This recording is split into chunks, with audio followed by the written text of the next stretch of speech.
Alrighty folks, welcome back. We are going to be playing some more of Pokemon HeartGold. And let's see real quick, where's my trainer card so far? Okay, so last time we got a few new encounters and cleared through half of the Kanto gyms.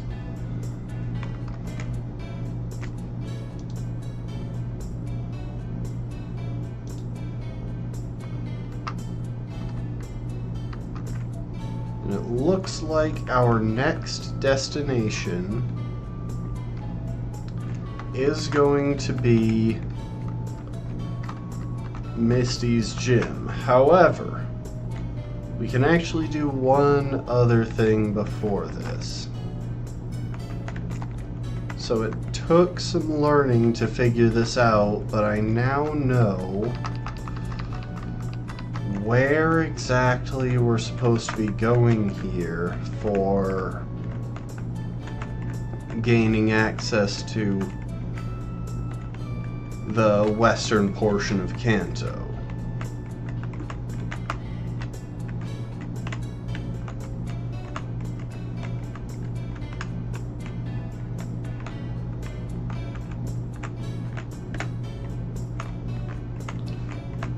Starts by passing through I think it's called Rock Tunnel or something.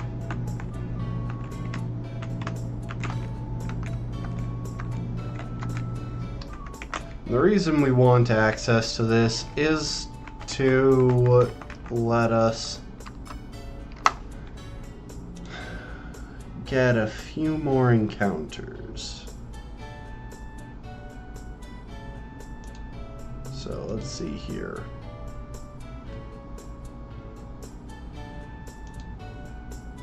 Just past Route 10 is Rock Tunnel.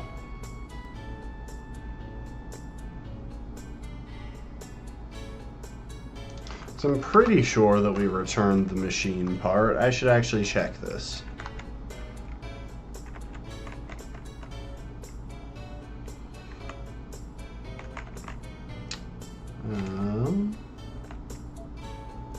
It would be in key items if it was anywhere.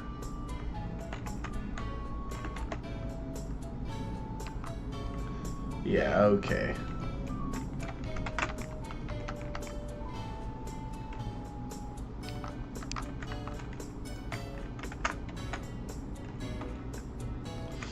So, let's see. Any TMs that we'll want? It looks like we'll want Rock Smash, so let's swap out our HM Slave.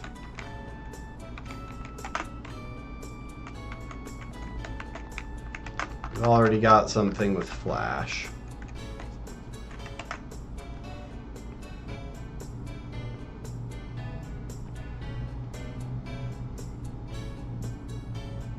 And sadly, as with most areas in this game, there aren't any bugs here. Let's see, that's TM, did it say 56? Yeah, so the TM for Fling is somewhere in here. Also, I wanted to give an update on my decision after the end of last stream when I realized that losing Penny means we no longer had access to the TM for Thief. Oh, that's kind of funny. Hold up, I'm going to back out real quick. As we enter, watch in like the center, the upper center right, you can see a Marowak there. I never noticed that before. Oh, that's right.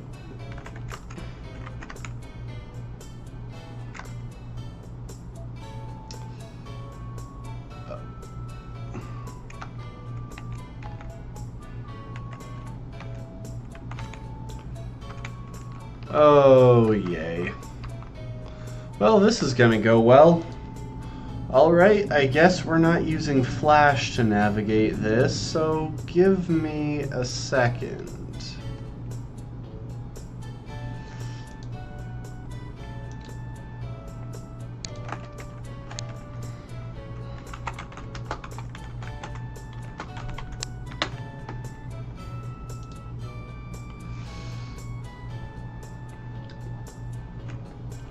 Let's see, in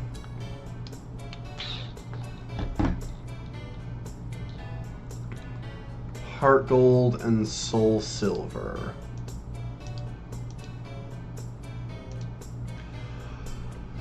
Okay, this will be fun.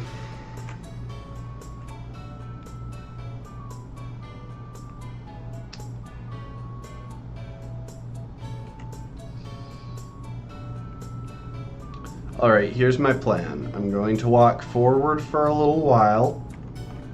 Then I'm going to walk left for a decent bit.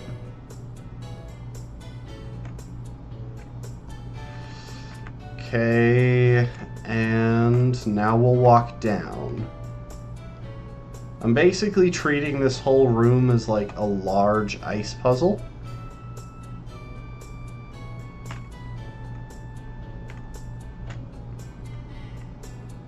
So at this point, we should be able to just go straight down.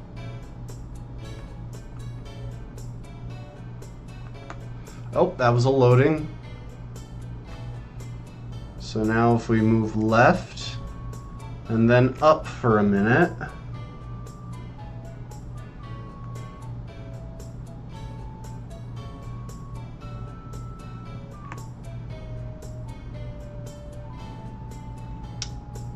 Wait. Okay, then we go right.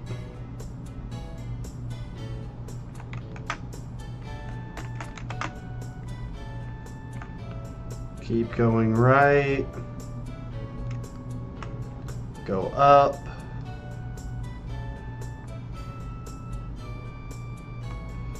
Go left, and we should be going left for a good little bit here. Oh my gosh, this sucks. This is awful.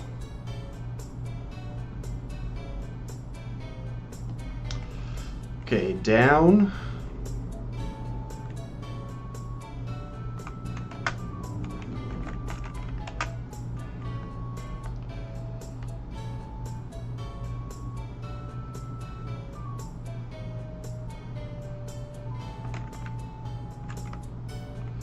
Oh no.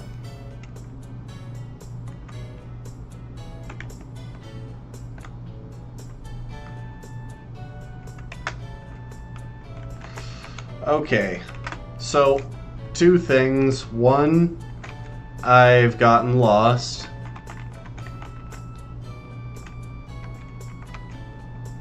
So we're going to use an escape rope. And two, I think there's actually a better way to approach this than going through the tunnel, now that I've thought about it for a moment.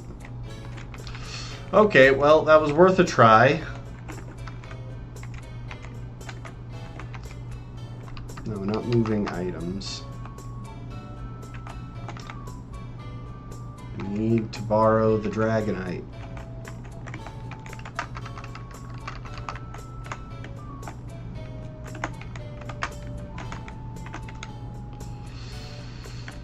Alright, we're instead going to try and approach Lavender Town from the Saffron City angle.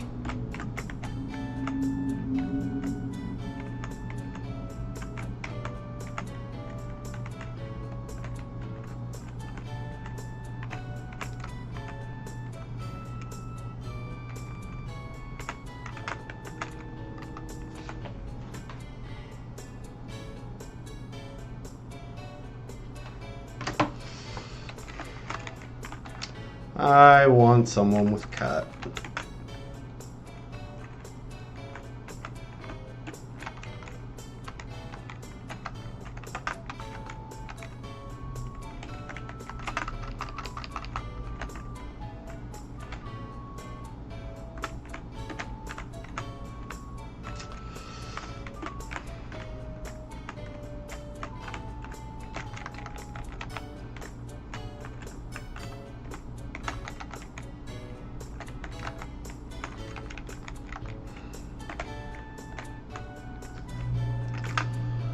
Okay.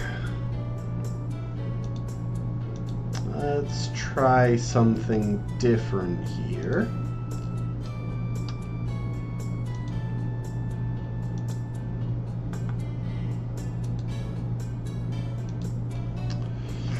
Well, we need to check what this guy has. Thank goodness I did, because it's a Growlithe.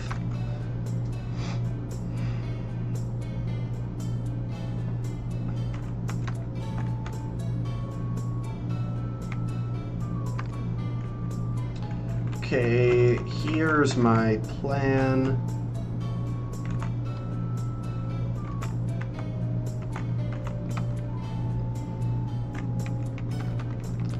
Give Queen an Akaberry, and give Honey an Akaberry.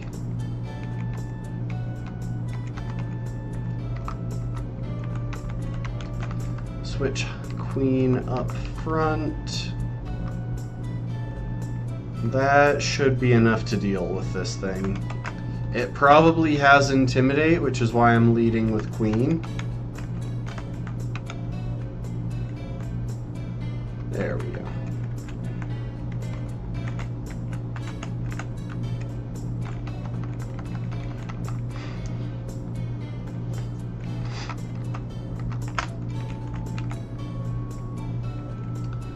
All right. So now we have access to Lavender Town. Doesn't look like there's too much here in Lavender Town, just the radio tower. And it's somewhere in this radio tower that we get the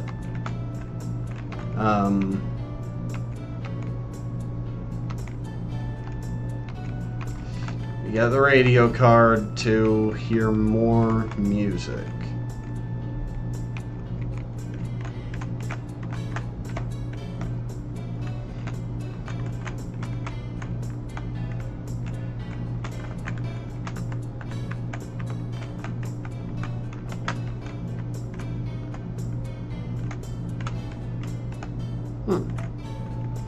Okay, well, anyway. So now we have the ability to wake up Snorlax, and after a lot of thought, I've decided that we are not going to be allowed to catch Snorlax in order to get the leftovers. The deciding factor for it was that I asked myself if I had looked at that at the start of the run, would I allow myself to do that? And the answer is no.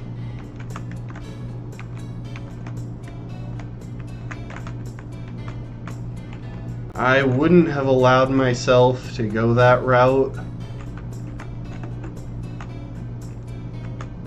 if I had thought on it back at the start of the run, and I'd like to stick with what I would have originally interpreted my rules as. Which makes it different from how things went with the Safari Zone. Because, well, frankly, I was always planning to let myself use the Safari Zone once I got access to an encounter for it.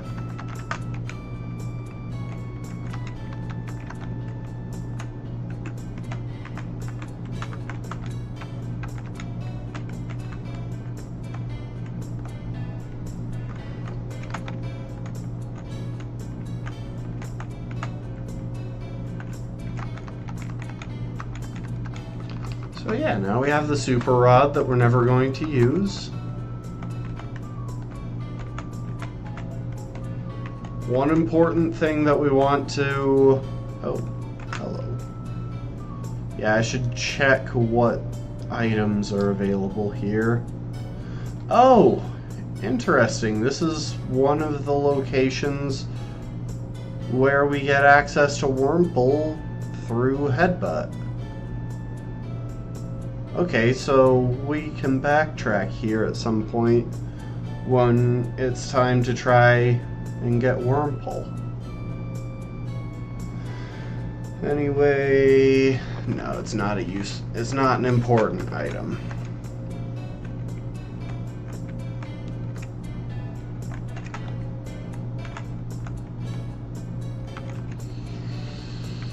So yeah, this guy has birds.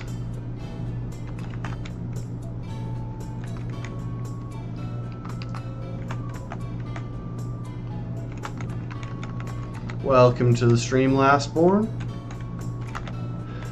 How is it going?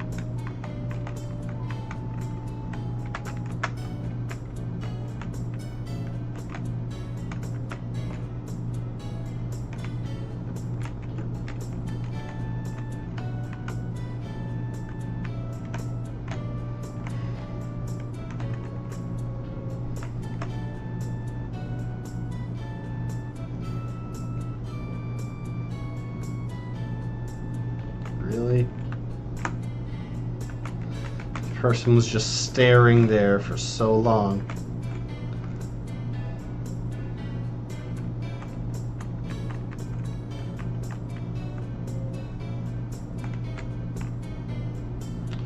Okay, I don't think we're getting through this without at least a couple of battles.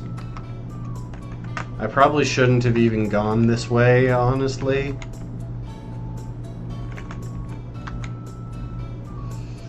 But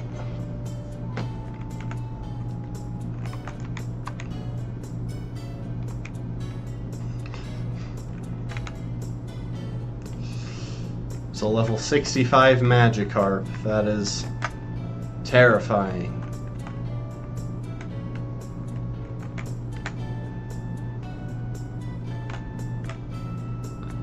Hey, we got through with just one battle.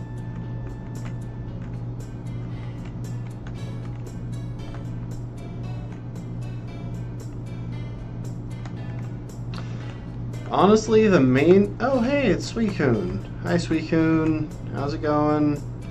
We're not going to deal with you because you're not a bug. Oh. I'm just avoiding battles because I don't want to take the time to look them up. I'm pretty sure that just about any trainer we happen across in this area we could handle. It's just a matter of whether we want to. Okay. Sorry, just skimming through to see if there are any important items or anything that we should detour to pick up. There's a PP up somewhere here on Route 15 that could be useful.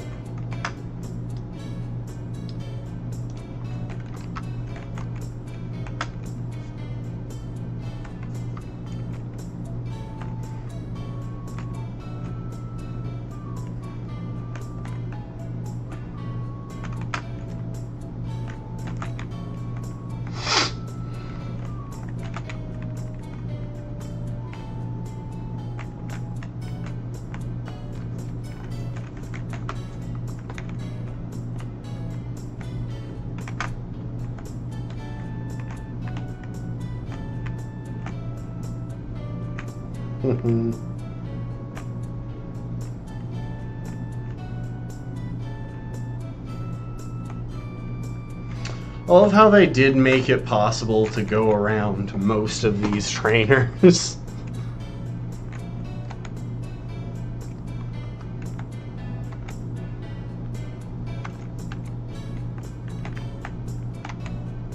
Hey, there we go. We got the one useful item in this area.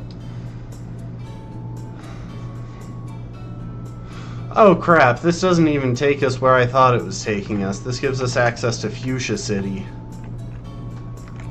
Well, that was kind of pointless.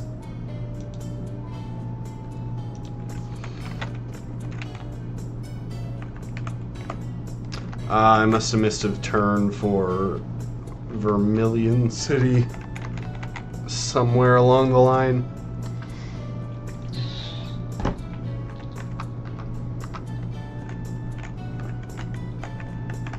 Well, anyway, as I said, I'm not going to allow myself to catch this. I decided that I wouldn't have given myself that option when I was planning the run, so I'm not going to give myself that option now. Welcome to the stream, Rake. How's it going? Doing alright, just playing some HeartGold using bug types only. We're working our way through the Kanto post-game.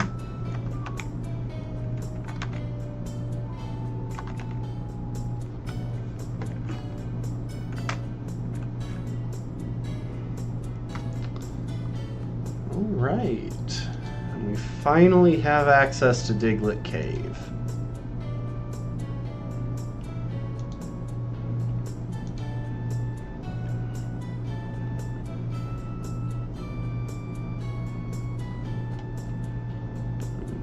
Oh, there's a PP Max somewhere in here. We should keep an eye out for that, because that could actually be useful.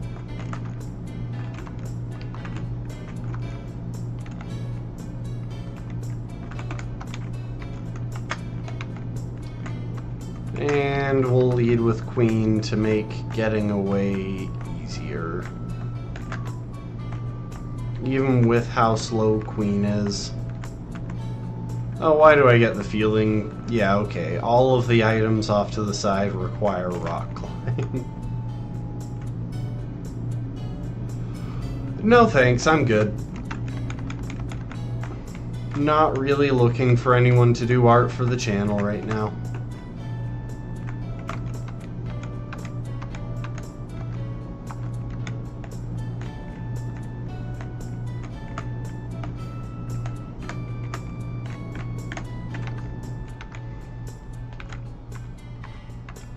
We got the Sacred Ash.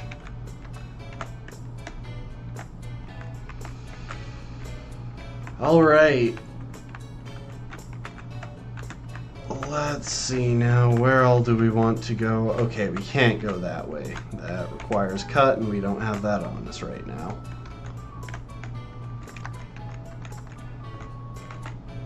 Wait. Oh, you're kidding me. Everywhere requires... I've got to go back through... No, I don't have to go back through Diglett Cave. I'll have to do that trip over again, but at least I can skip it once.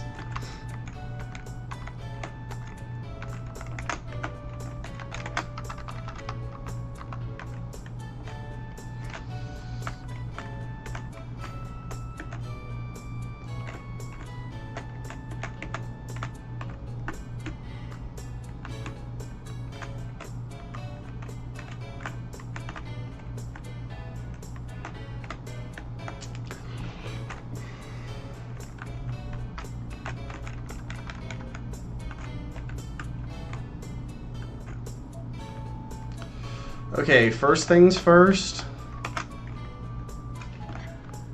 It is time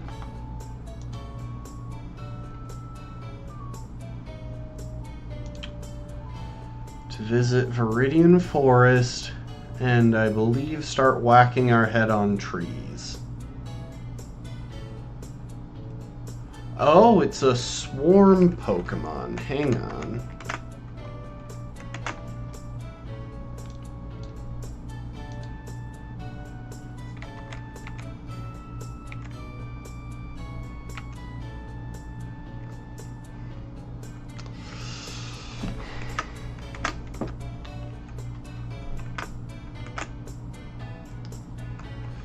Okay, I think I have to take this slow.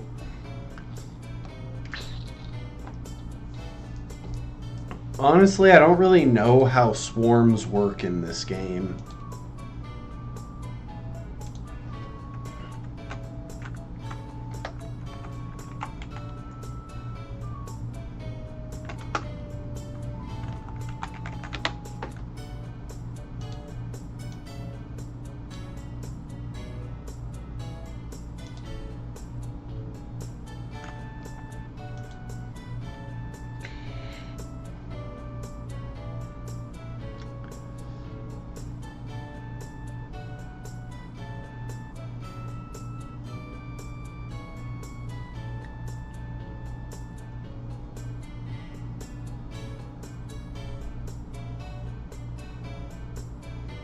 So, we got Quillfish appearing on Route 32.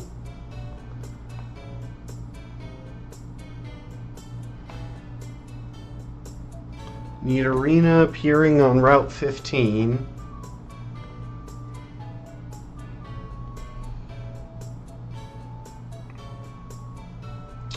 Zubat at the Seafoam Islands.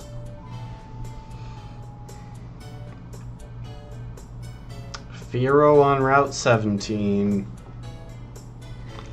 Oh, this is so slow. So what we're probably going to have to do is redo the date to check other days. I think that should work in this game. There's Gyarados, Ponyta,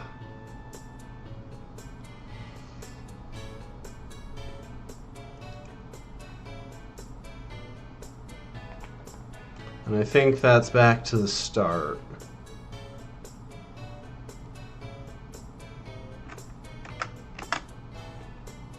Yep, that's back to the start. Okay. So we're going to back up here, drop a save, and then I am going to change the date.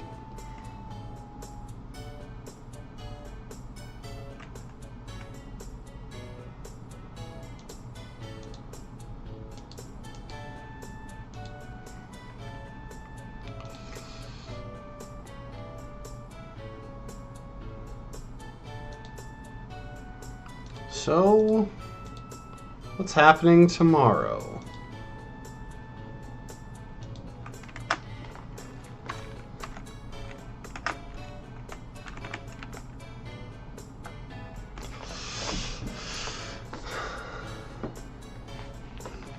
This is going to be a long thing to sit through, isn't it? Okay, Snubble.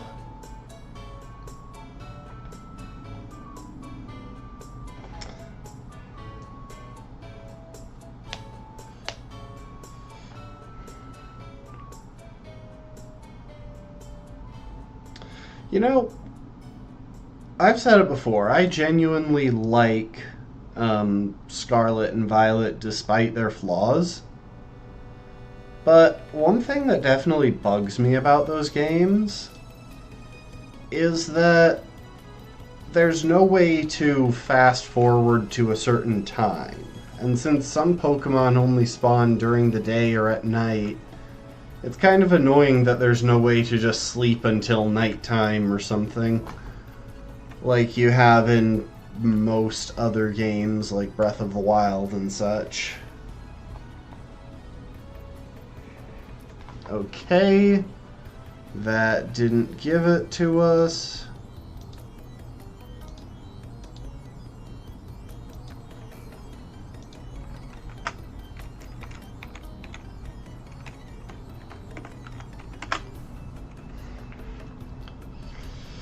It's Chansey.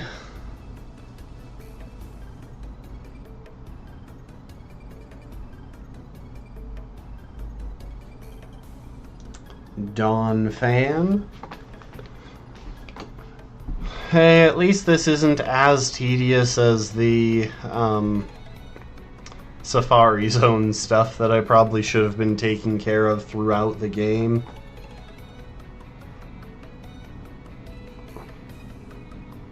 Rattata.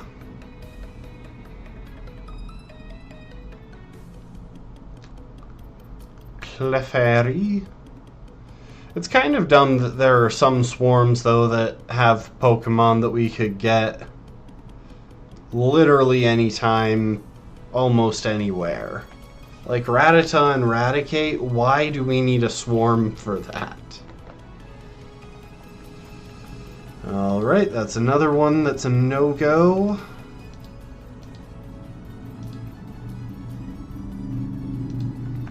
I'm resetting because I'm assuming that I have to, and it doesn't take that much time.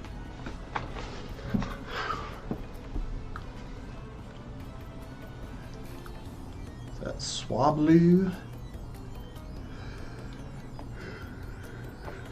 Tentacool.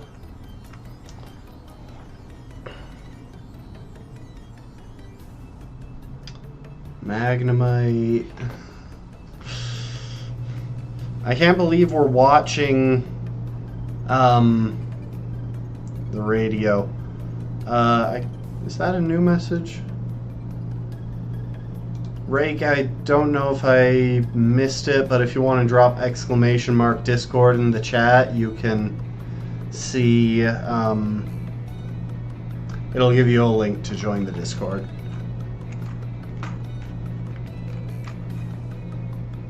Sorry, I just barely noticed that message.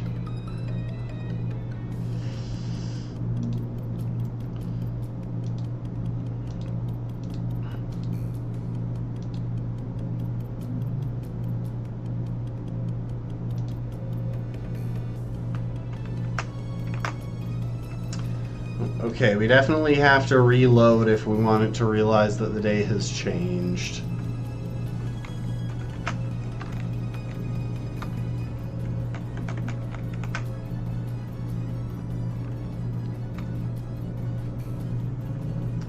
Yanma.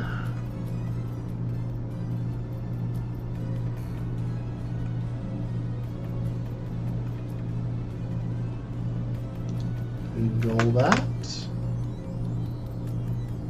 Onyx.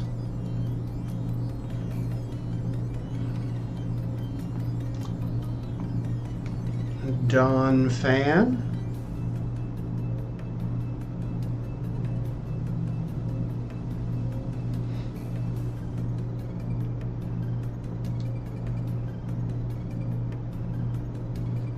Golbat again? Hang on, did it? Magikarp? Okay. Seriously, why are some of these raid Pokemon? Or swarm Pokemon? Alright, next date.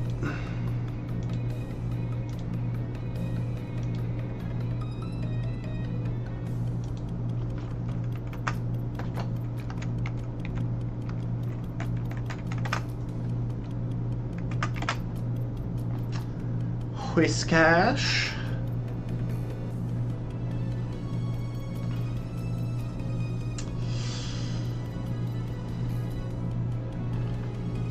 Oh my gosh, I get it. Golbat are appearing. Machop.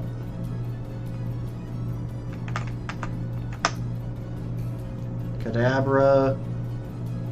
I think I may have missed one, so I might have to circle back.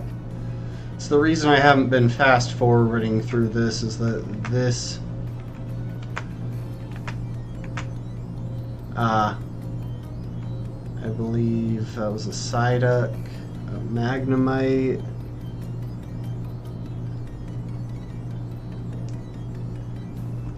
Hoot. Wait, do they say different ones on different loops? Or did I just zoom through a bunch of them last time? Come on, just tell me about Kricketot. It's not even that great of a swarm encounter. But this is the singular way I can get access to it.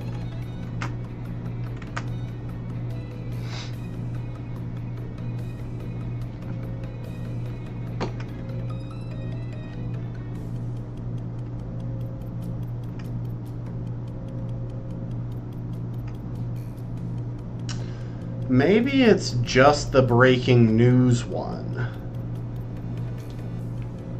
Okay. I think that'll save us time checking at least.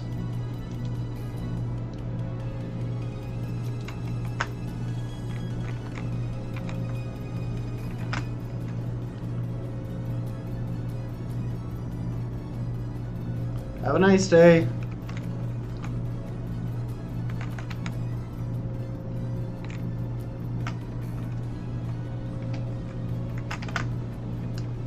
Okay, so that's Love Disc.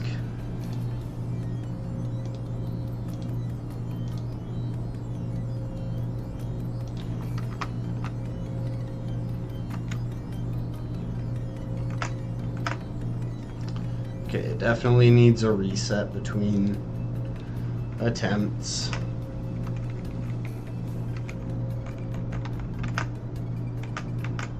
Cricketot, there we go. Okay, today's the day. The sun is shining, the tank is clean, and we are getting out of here.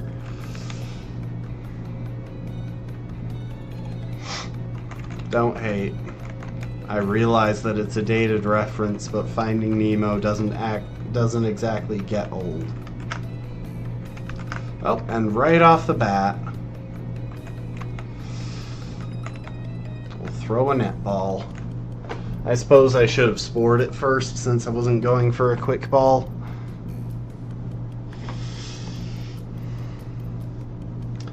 And I think you're gonna be Tater Tot.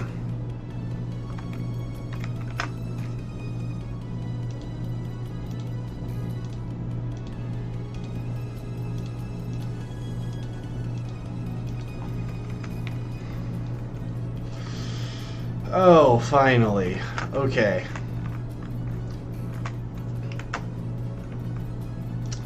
And I don't think there were any useful items.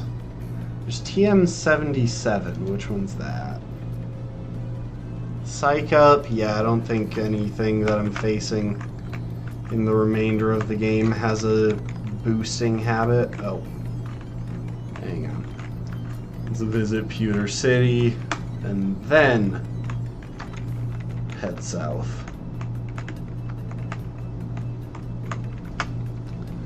Actually, come to think of it, I need to double check where I'm going to be trying for my next encounter. Put the time back to normal now that I've got gotten my swarm. There you are. Okay, so we've got our Cricketot.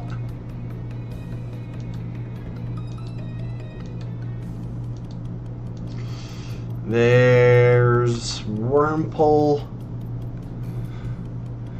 So routes 1, 2, 3, and 4 will be...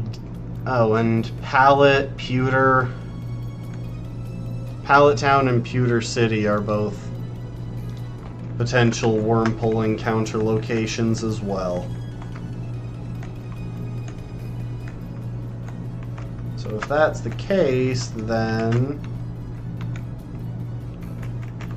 Hang on.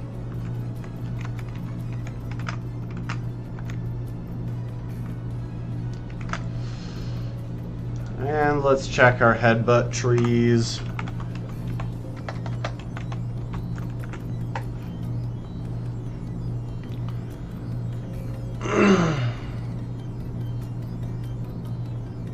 Okay. There will be a 20% encounter rate for it here. So, oh, that was quick.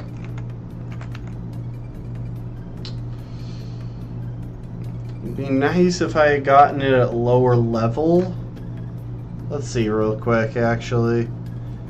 Is there any good reason for me to...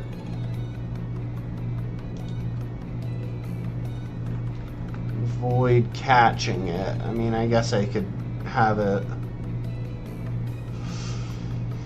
I guess I could go to the move reminder once it evolves once if I want Harden on it, but I don't really even think that's necessary.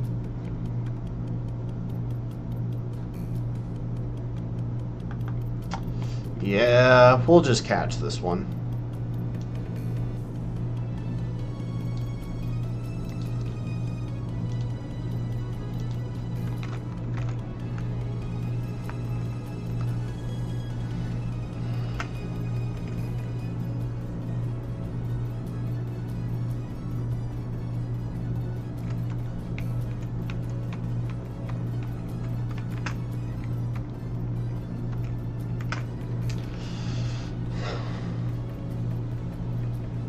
And you know what?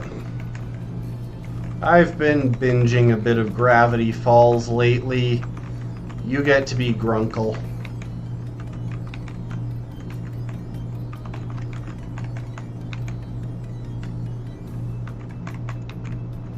Welcome to the team, Grunkle.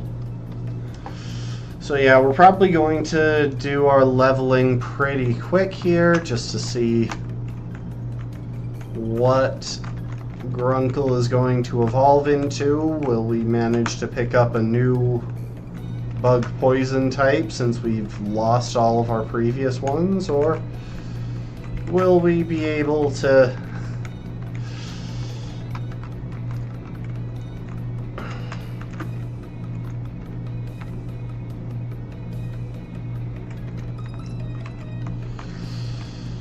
will we get the chance, or will we get stuck with another bug flying type? So you can stay there. There's really no reason to hurry toward this. Oh, adamant nature, that's bad.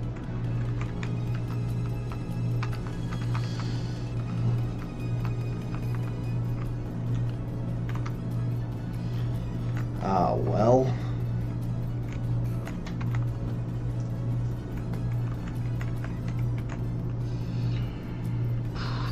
That's what I needed.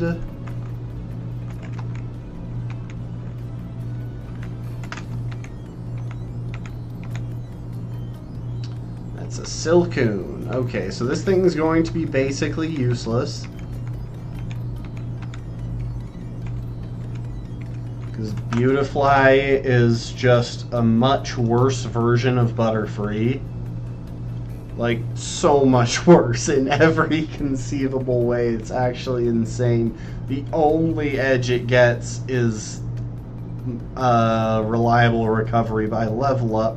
But that's not even a difference since we already gave Butter reliable recovery by TM. Okay, we got another sacrificial Pokemon.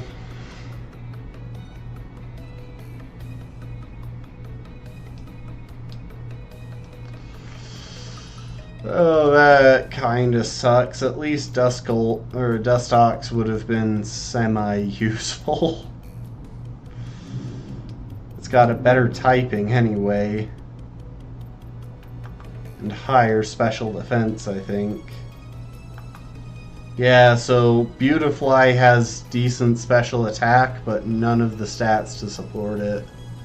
Dustox has no good offenses, but usable defenses that can make something work with its typing.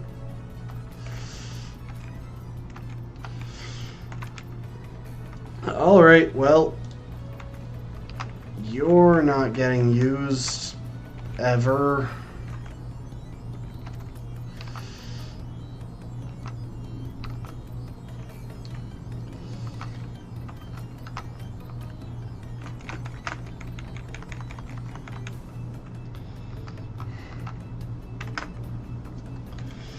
Alright, let's see where we're headed next. So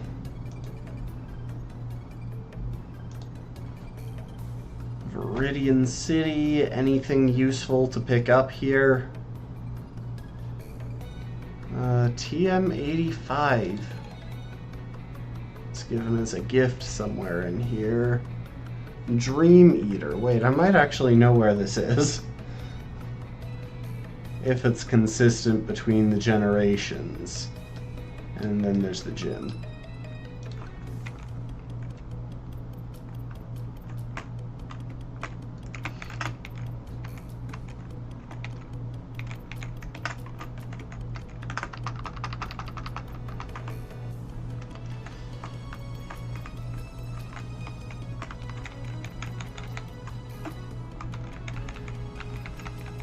Thank you for the TM.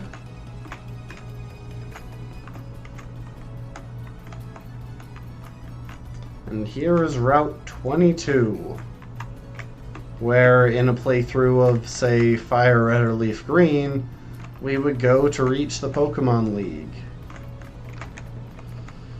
I still really want to come up with a playthrough idea for Fire Red or Leaf Green, but I don't have one.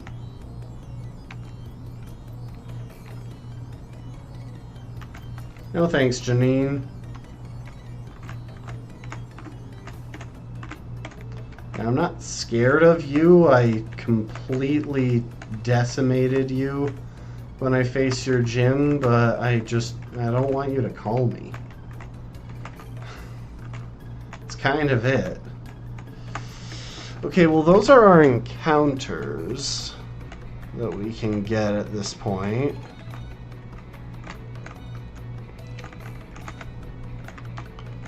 I think we might have some interesting stuff to do by, like, visiting Professor Oak. At the very least, we should be able to unlock the remainder of the flying points here in Kanto.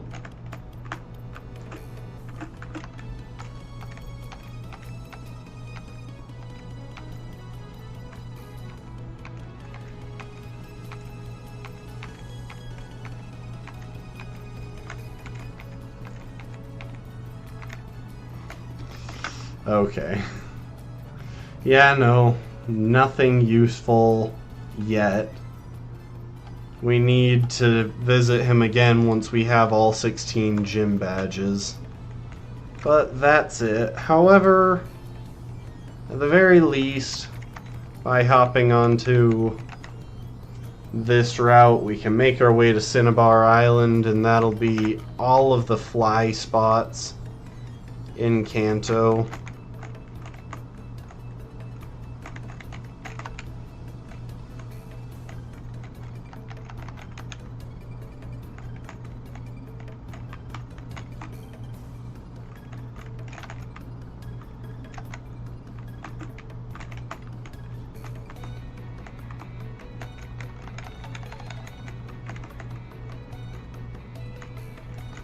Hi, Cinnabar.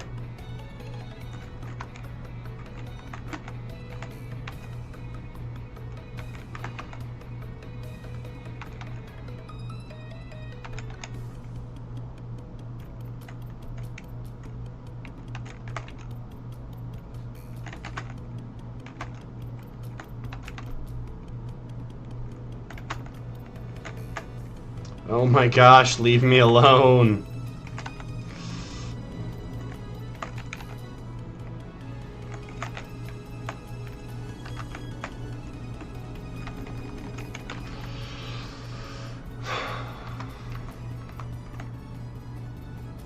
Oh, we've got another Safari Zone thing.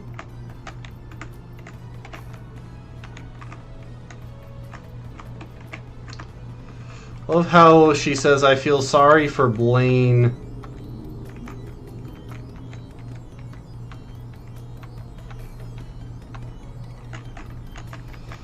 Love how she says, I feel sorry for Blaine. He lost his gym. Meanwhile, a volcano erupted. Several people probably died. Okay, real quick. Let's not lead Toad anymore since I'm not trying to catch something. And there are probably... Oh wow, there aren't even any good items here. I could head east to get to the Seafoam Islands.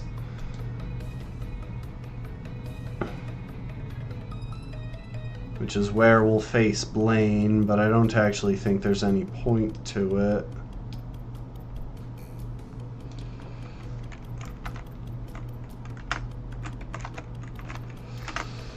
Alright, let's face Brock before we face Misty.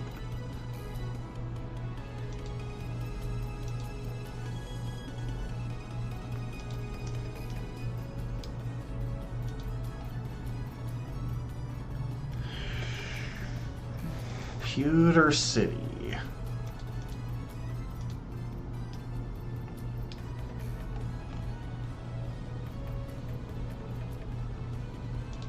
Apparently the wise glasses are somewhere around here.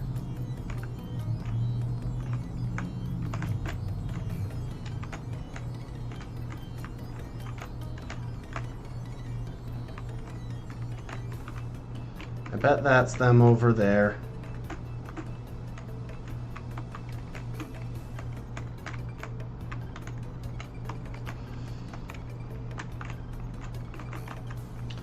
I don't have anyone in the party at the moment who has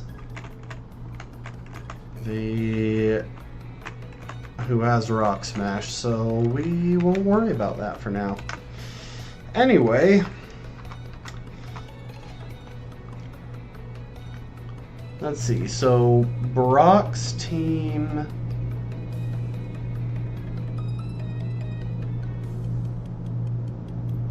Yeah, Brock's team is definitely easier than Misty's.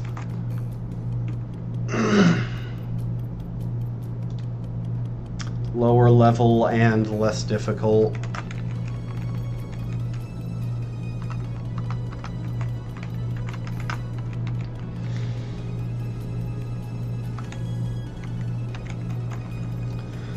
Alright, well, we will bring you back.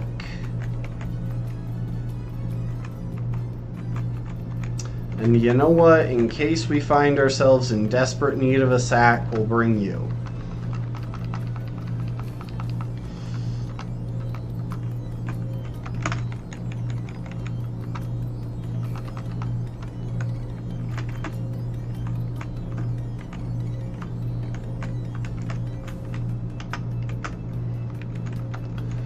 And as far as what we're going to do in this gym, it's going to be a bit of a complicated strategy. I'm not really sure.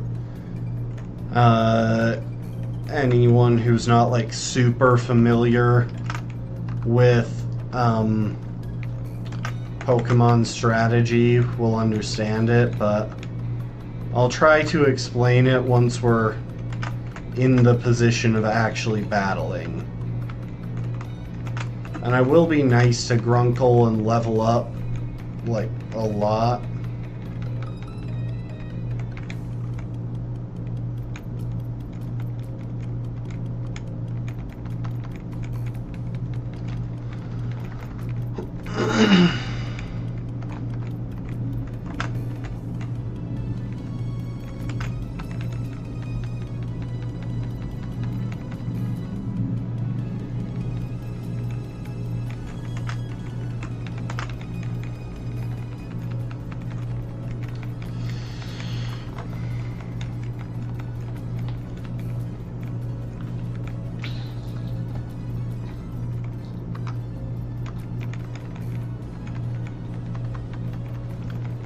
Probably should have gone ahead and let Grunkle learn Mega Drain. It would have been useful into this gym, potentially.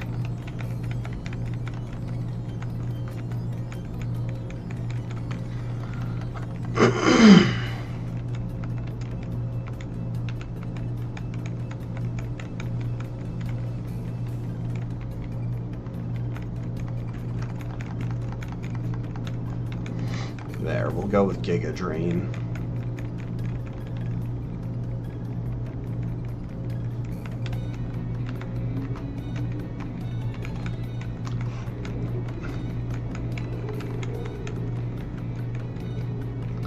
As insane as it seems, Brock's gym is actually the first gym in the entire game where if you picked Bayleaf, it's likely to make, as your starter, it's likely to have a really good matchup.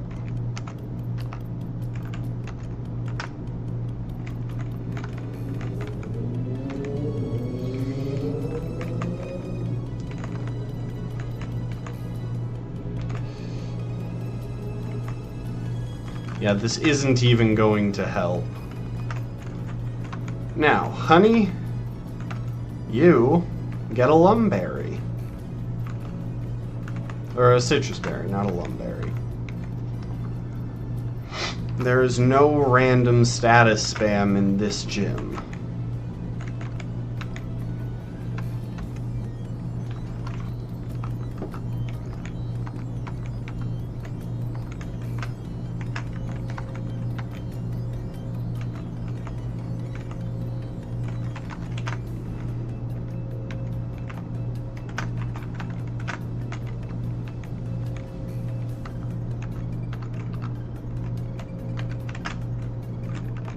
Also, I just realized that I never leveled up Bubble that extra time.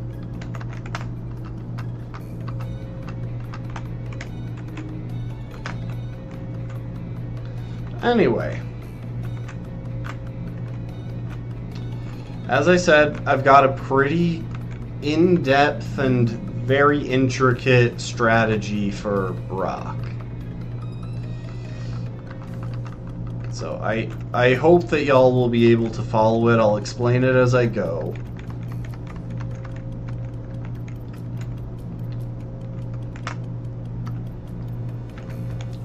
So first, we substitute. Then we sword stance. Then we sword stance again for the fun of it. Then we sword stance a third time because I'm just mean. Then we click Brick Break 5 times.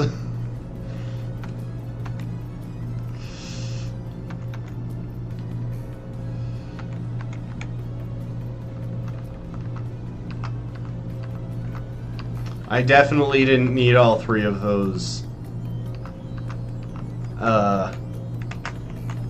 sword stances. I could have easily gotten by with 1 if I had a sub up, and 2 even without a sub up.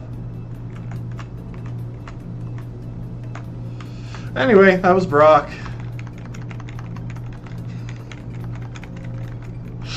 I didn't have a good reason. There was...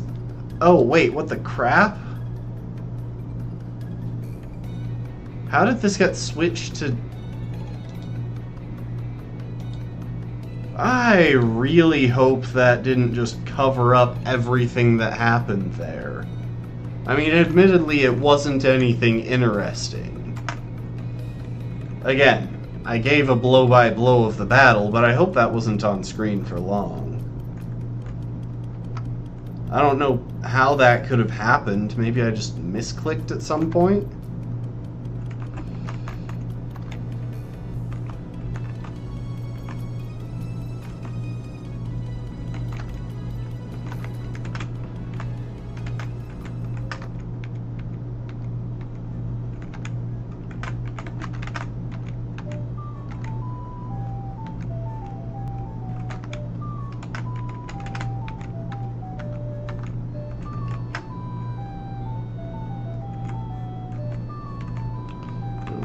Actually, yeah, I didn't even turn on boss music for Brock. He wasn't going to be an issue with his team.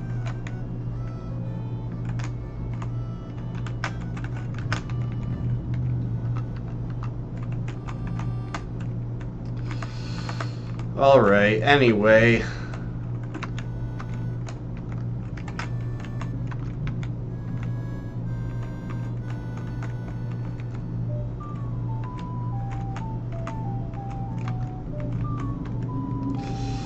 Let's talk Misty next.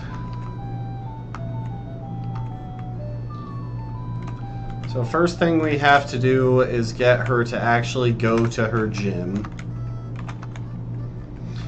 And wildly enough, Misty is actually one of the most difficult gym leaders that we're encountering here in Kanto. Not only do we just have a neutral matchup into her, but her team is pretty strong overall, and our main strategy of setting up with Heracross won't work against her lead, because she leads with a Pokemon with Psychic coverage. Anyway.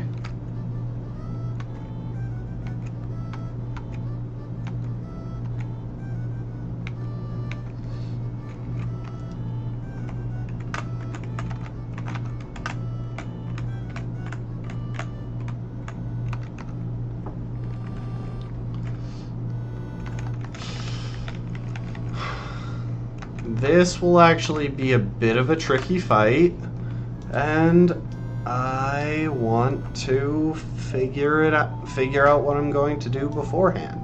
So, Cerulean, not Cave City.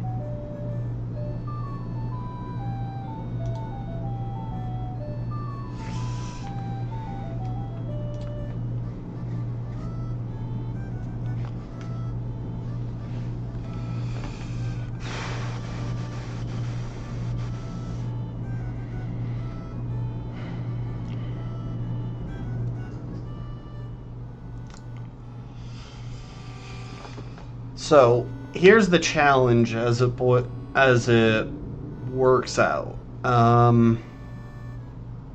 Misty has two major threats. Misty has three major threats, I would say.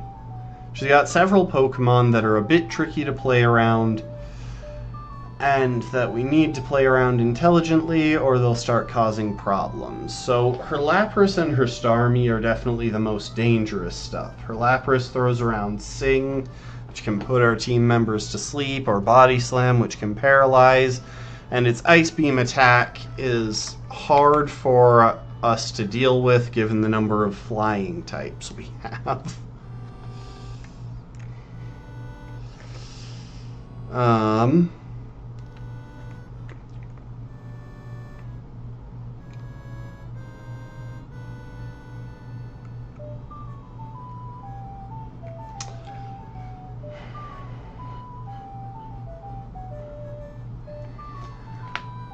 Meanwhile, her Golduck can throw around Disable as well as Stab Water Pulse and Psychic coverage. And her Starmie carries Confuse Ray and has Recovery. So all told, oh, and it has Ice Beam for coverage as well. All told, it's pretty tricky to play around, so we won't actually just be able to go in there with Toad and steamroll them. There are a few ways we could approach this. I'm actually kind of tempted to try a stall strategy with Queen, because she's very bulky. She shouldn't have too much trouble taking hits from Golduck, even without special defense investment.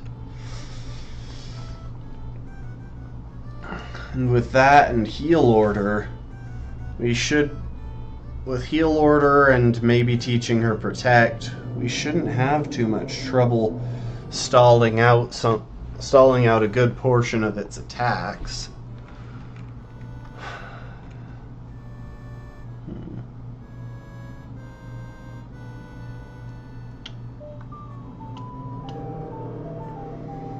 And that could potentially give us the chance to set up with Heracross. Or, so we could set up with Honey, or we could set up with Ryuko. Ryuko has the edge on dealing massive damage into Starmie. Honey has the edge of dealing massive damage into Lapras. And it's also worth noting that Honey should be able to outspeed almost everything on Misty's team.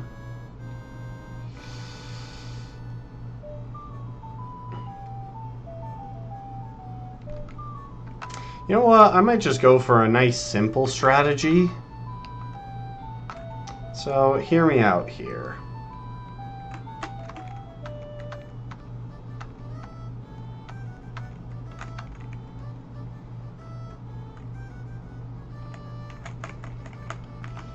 If we grab Ryuko, bring her in.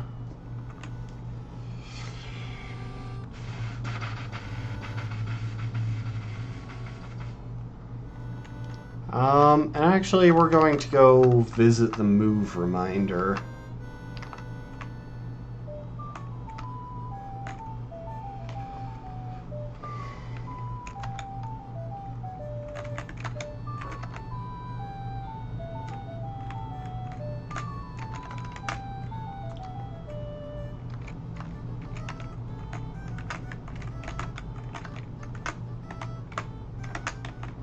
I shouldn't have sped it up there.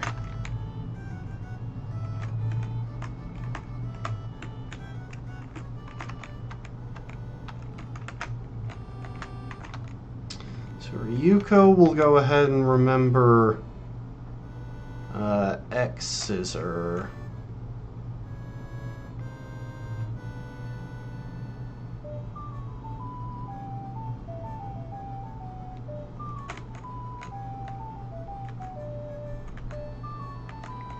You know what? Yeah, because, yeah, this is the best approach, because if I wanted to have both Swords Dance and Agility on Ryuko, which I think would be pretty necessary if I did this,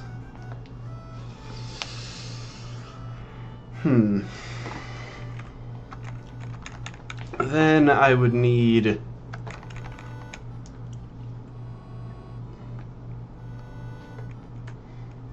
If I had both Swords Dance and X Scissor, then... Or, if I had both Swords Dance and Agility in order to outspeed the stuff in the back, then I would need to replace Return in order to keep U-turn around. And again, I'm too lazy to check whether Return TMs are a renewable resource.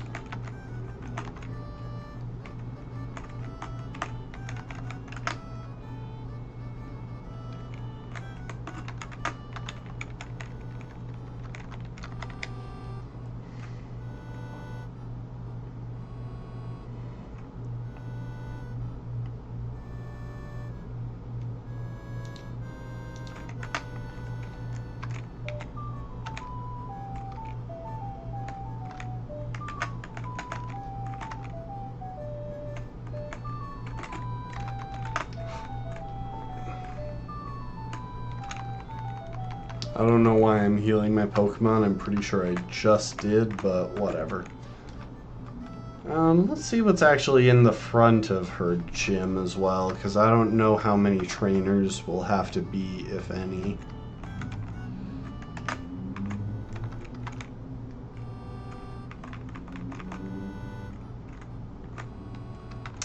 I think we'll take these 6 in with us.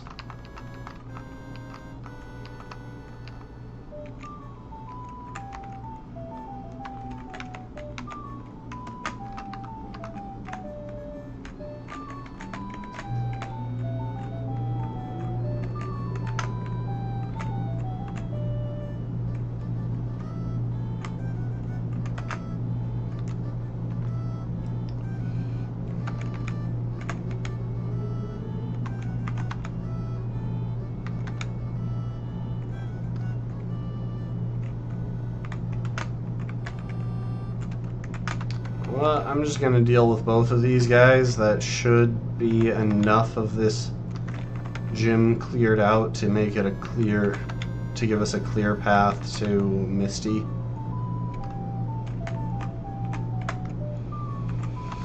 And what? Oh, that's right.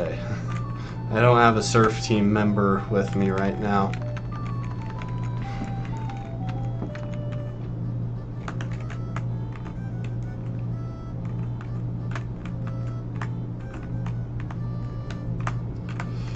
Okay, so I'm honestly leaning toward just a nice, simple strategy. Oh, there is one thing that I need to change about my strategy before I go into it, which is, where is my, there's Shadow Claw.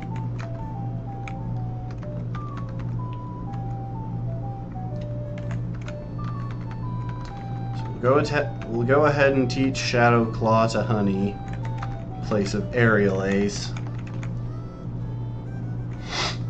That'll give us coverage for Starmie if we need it.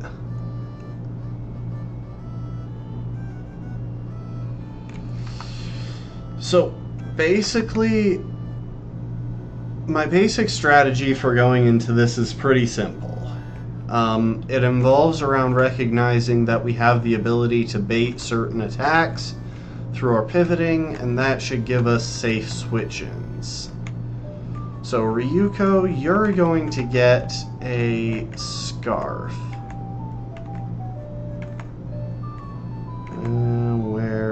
There you are. So, give Ryuko a Choice Scarf. That should boost her speed enough to come in and finish off Starmie if needed. We might actually go and swap out Queen. I don't think she fills any specific role here other than secondary stall Pokemon. So Toad will go in first, spore Golduck, and try and finish it off with a few Giga Drains. That should keep it relatively healthy, and it should bait in either Lapras or Starmie to use Ice Beam. Regardless of who comes in, we can pivot to Ryuko or well, yeah, regardless of who comes in, we can do some pivoting.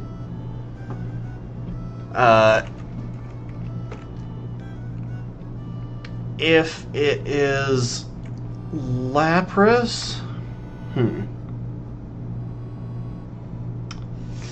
If it's Lapras, that's when things get tricky. See, the ideal situation would be to have Honey in again when Lapras comes out, but we don't really have a good way of setting that up.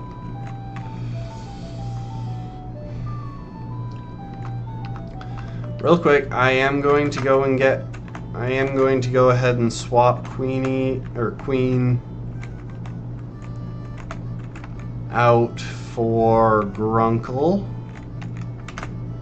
in case we need to make a sack to do this safely.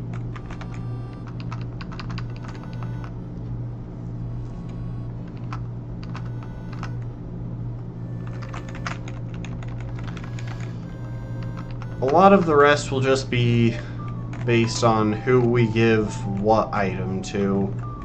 So, for example, Bubble is definitely getting a Pasho Berry to protect from water moves.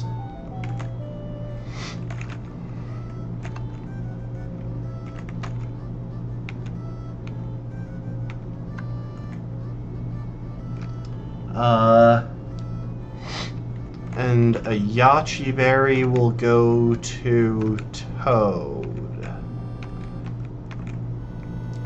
And I guess another Yachi Berry for Grunkle.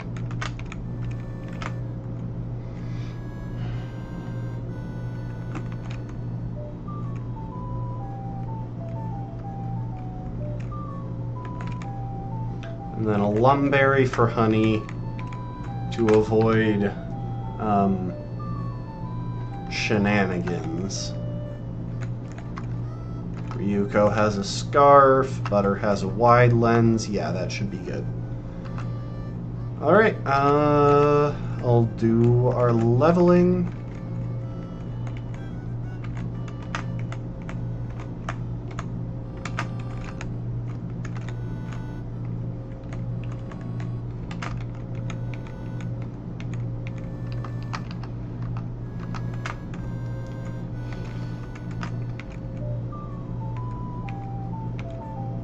And let's take on Misty.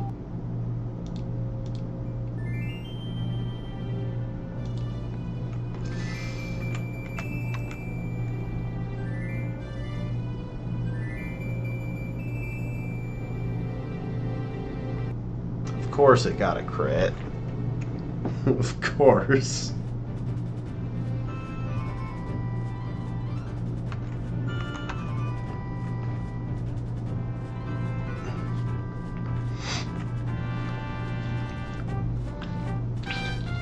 Now, Toad's grass-type moves aren't especially strong. Oh, that was a crit. Okay, I was like, I wouldn't have expected this to be less than a 3-hit KO.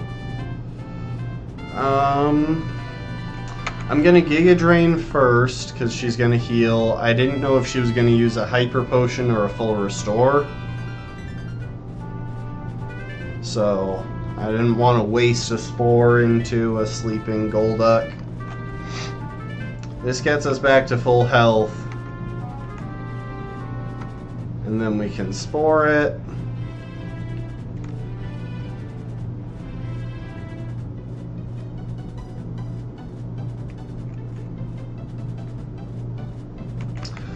And then because we're disabled, I'm actually going to switch in Ryuko.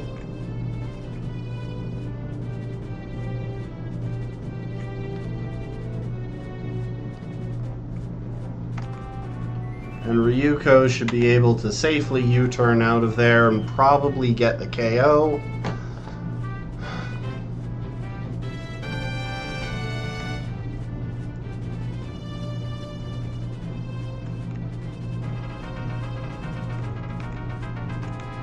So now we bring back Toad.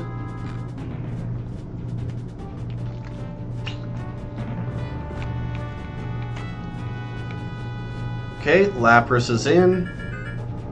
It is going to go for Ice Beam. So we pivot through Ryuko. Ryuko should take that reasonably well. Oh, went for Sing.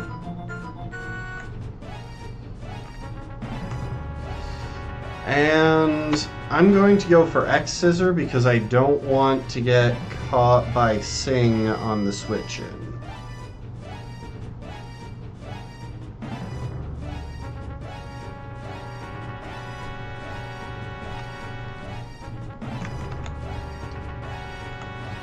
Okay, now she should be going for Water Pulse.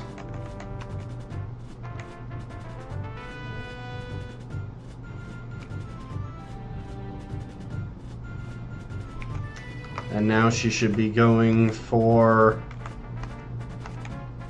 Ice Beam or maybe Sing. Either way, Honey is safe because she has a Lumberry.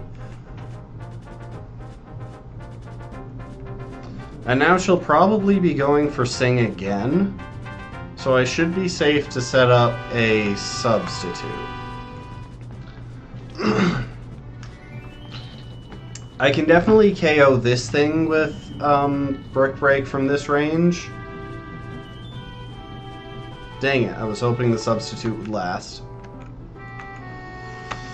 But I'm not sure how I'll do against Starmie from this range.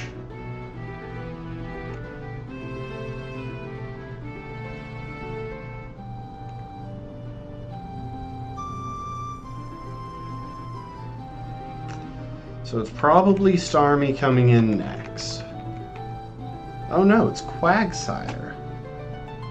What moves? Quagsire has Rain Dance, so hang on. Set up another substitute.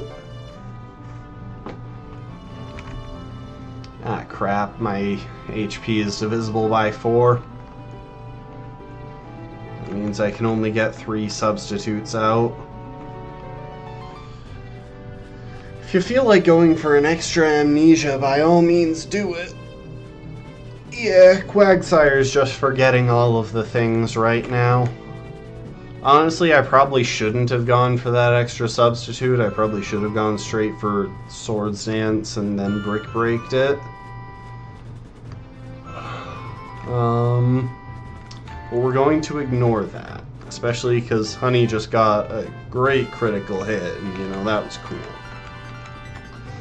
And on the bright side, now we are 100% safe to stay in and one-shot Starmie with Shadow Claw.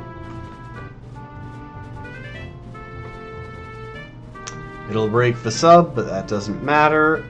How did that not break the sub?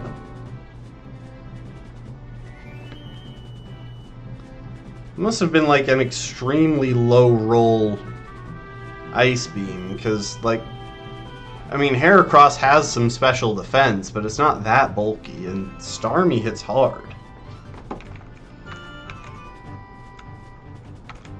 And no, we're gonna keep old moves rather than learning Mega Horn. There's a part of me that keeps thinking I'll want to have Honey know close combat for the red fight, because Brick Break might need a boost to deal with. Oh crap, I just realized we never went to the Safari Zone to deal with Bauba.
Okay, we have new objects, so I'm just going to drop a save.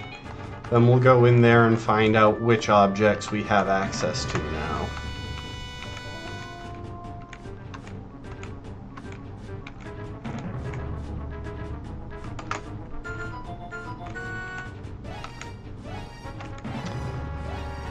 All right.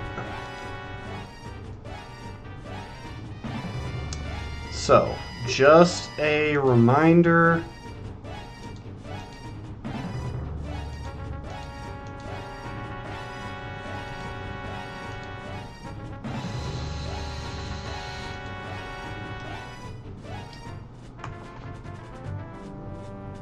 I think I meant to keep this open. Okay, Earth Johto. Safari Zone.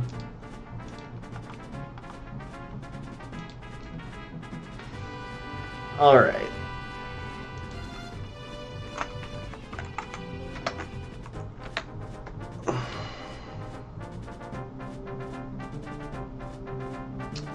So we need 6 plains objects. So that would be shrubbery, red flower, and white flower. Let's go. We'll place a shrubbery.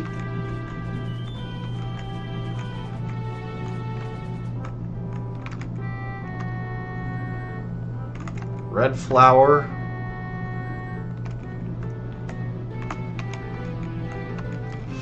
I'm just shaking it up. I don't think there's any reason to not just place 6 of the same thing. Shrubbery.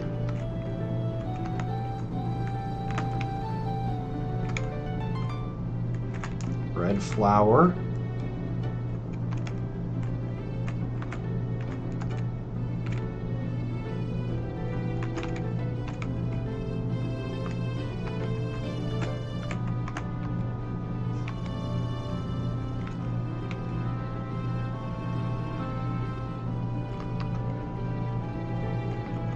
Alright, so that is at least 6 plains objects, so now Surskit should be capable of spawning in the grass.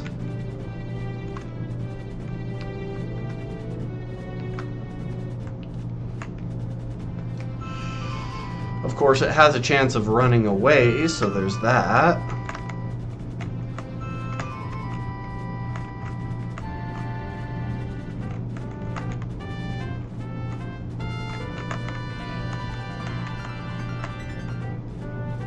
Surskit, okay. And now we just gotta hope.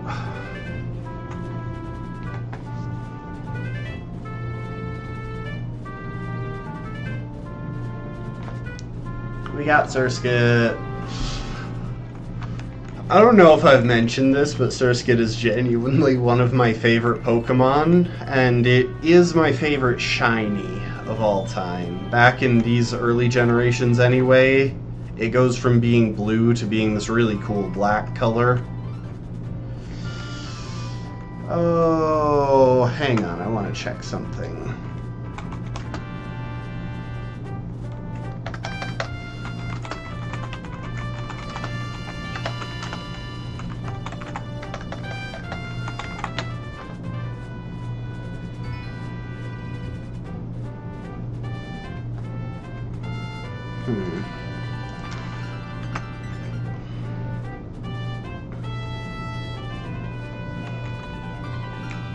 You know what? I don't have any particularly meaningful names, so you get to be Jiggy. Welcome to the team, Jiggy.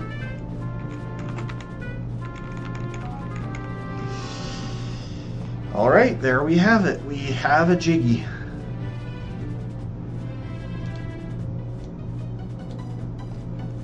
At level 40. Oh, Jiggy can actually learn Baton Pass. That right there is already a use. So we're going to keep Jiggy from evolving for a little bit, because at level 33, or 43 I mean, At level 43, he'll learn Baton Pass, and that'll give him the ability to pass agility boosts. I don't think he gets access to any other useful baton passing stuff.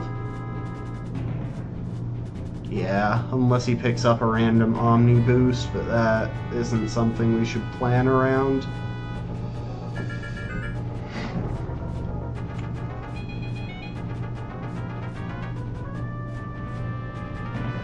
Yeah, okay. That's definitely something to remember. And in fact...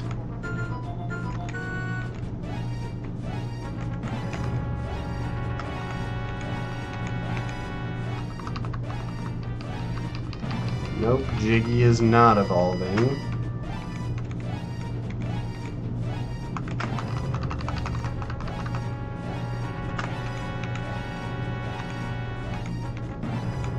Now you're learning Baton Pass.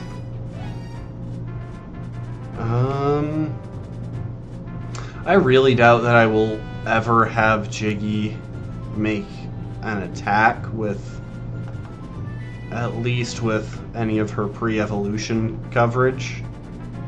Though she is the only Pokemon on our entire team that gets access to water coverage.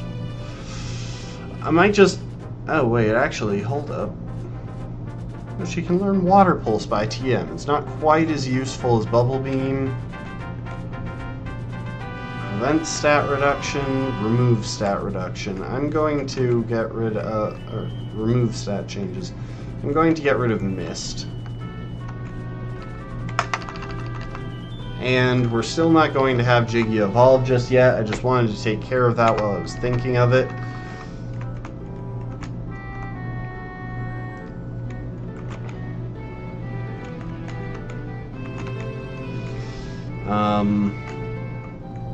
Yeah, we're gonna hold off on having Jiggy evolve until he actually is slated to participate in a battle. That way, if I want to make any other adjustments to his moveset, we can do that. Also, before I forget, that is another couple of future encounters that we can strike from the list.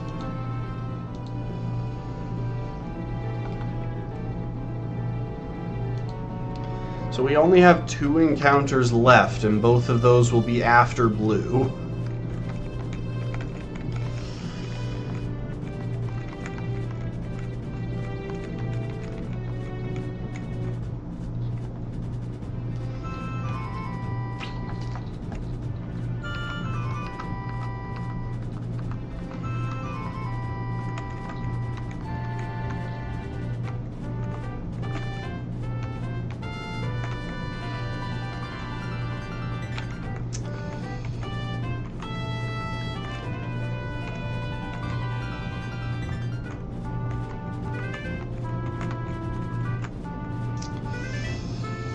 I still want it taken into account. We have 1, 2, 3, 4 Pokemon that are bug flying out of a total of 5, 6, 7, 8, 9, 10. Yeah, 40% of our Pokemon share the same share bug and flying type.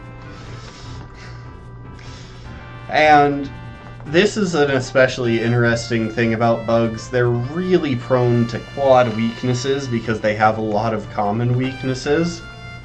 So, quad weakness to rock, quad weakness to flying, quad weakness to fire and flying, quad weakness to rock, quad weakness to fire, quad to rock, quad to rock.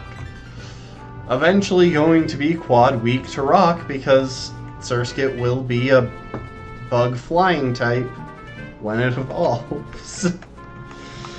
It's a whole thing there.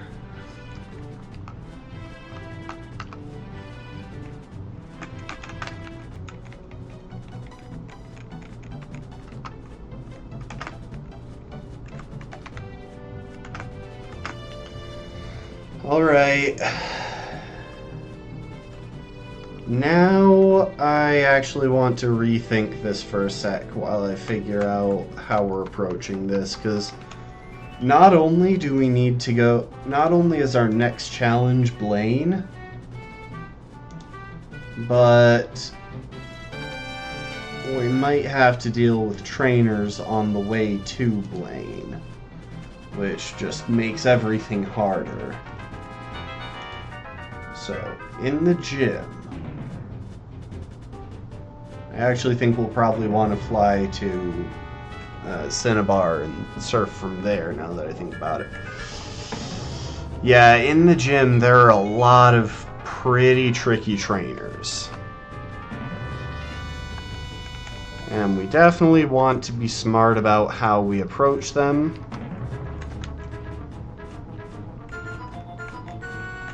So the first thing we're going to do is make sure that we always have a sacrificial Pokemon on the team. Second thing we're going to do is swap out Scizor because, well, Ryuko is quad weak to fire. And this is a tricky call, but I think we're gonna have Butter off the team for this portion because Butter has frail defenses.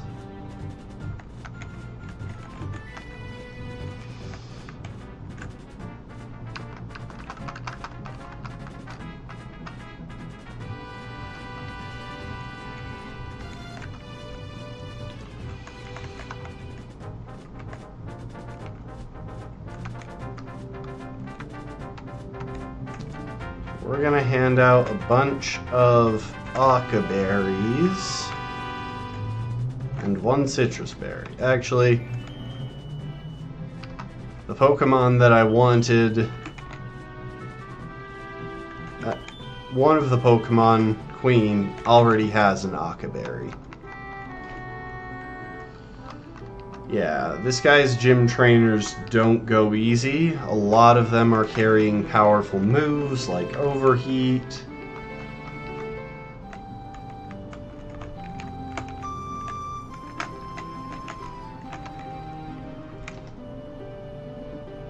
And most of them are fully evolved.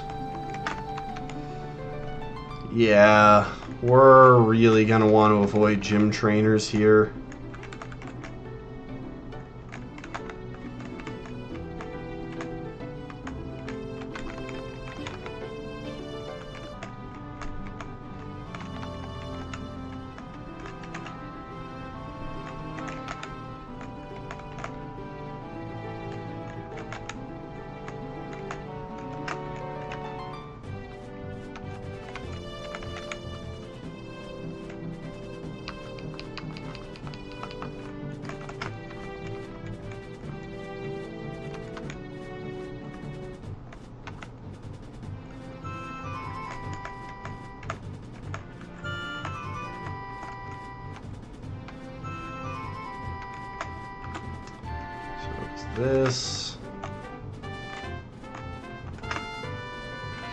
This doesn't look like the gym. I'm guessing the gym is on the other side of the islands.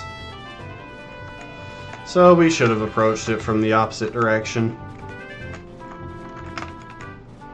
Probably. I don't actually know for certain. Maybe I did just... Wait. Ah! Alright, back again.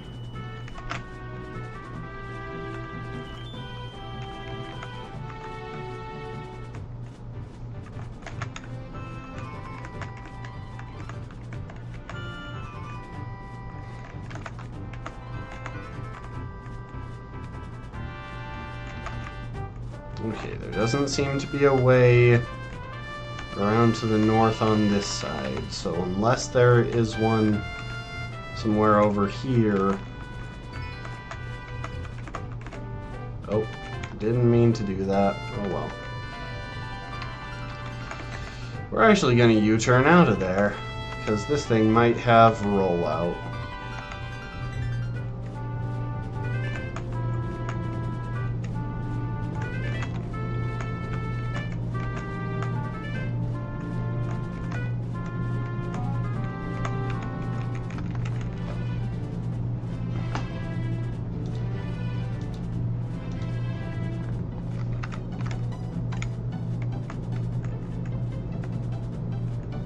Okay, so it looks like we have to clear our way through Seafoam in order to get to Lane. Oh, or we just go up the ladder instead of down the stairs. I guess that's a possibility too.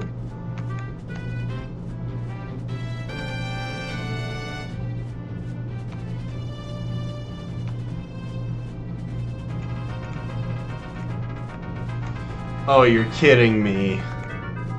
The way through these guys is actually just to... Oh no, this isn't... This is less than ideal. Okay. Bubble, what moves are you carrying? Encore, Rest, Flash, and Protect. I have to clear the trainers.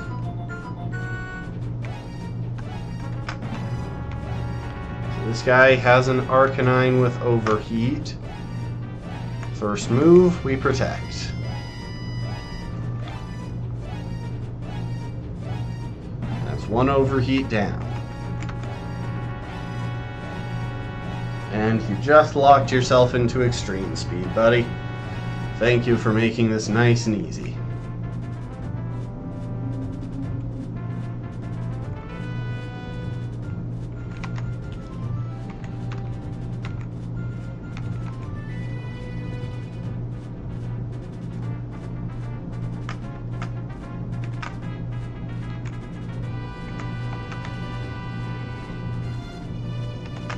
I think its Encore might have run out there, because I think Extreme Speed might only have 5... Yeah, it only has 5 PP in this generation. Back to Bubble.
Alright, let's see now.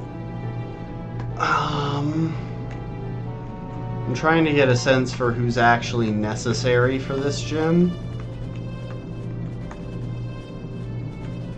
It looks like I just have to open up one of the sides.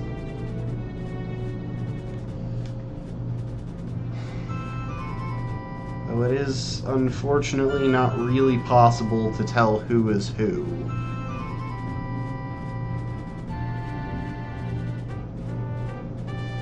I think the black-haired people... Yeah, the black-haired people are the...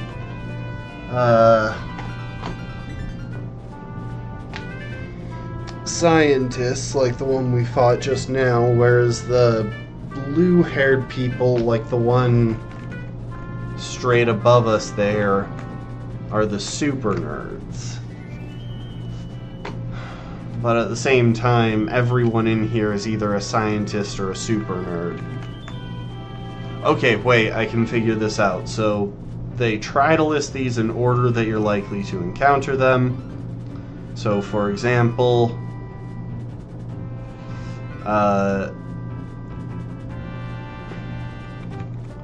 Scientist Lowell was first, and then the two after him are Scientist Daniel or Super Nerd Carrie.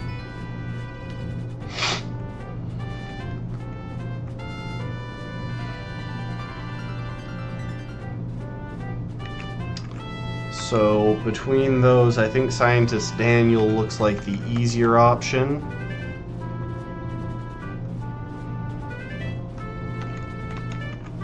And we're going to approach this just by leading Honey with an Occaberry. Because this guy has Roar, which could be a problem.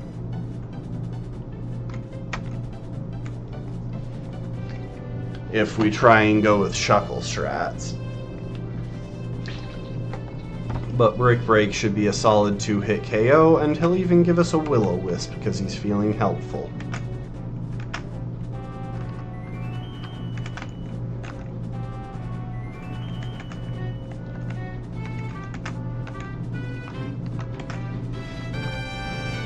Okay, so after that, we're going to encounter... Oh, you're kidding me. Oh, I thought I could get through there. Well, that was a waste.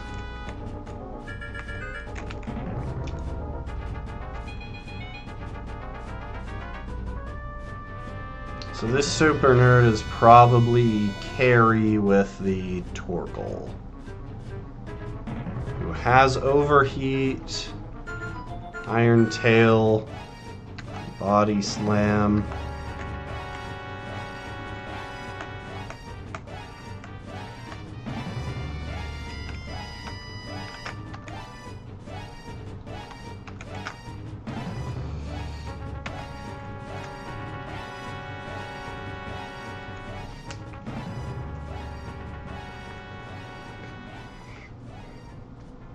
Oh, okay.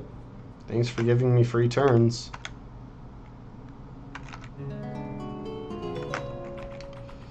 So yeah, that big chunk of damage was Overheat.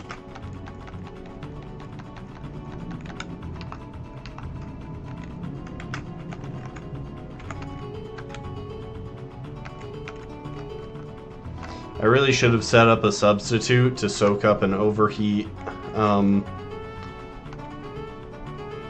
Wait, that wasn't Overheat?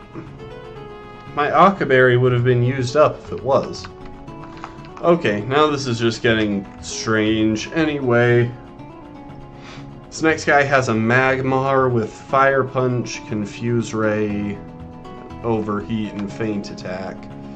So this should be a decent time for Shuckle strats.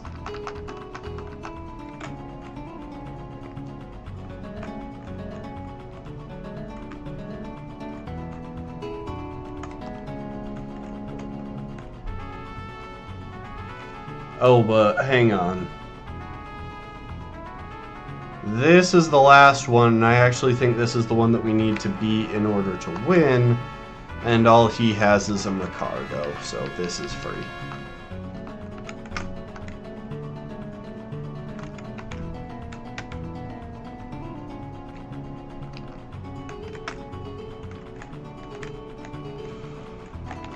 Alright.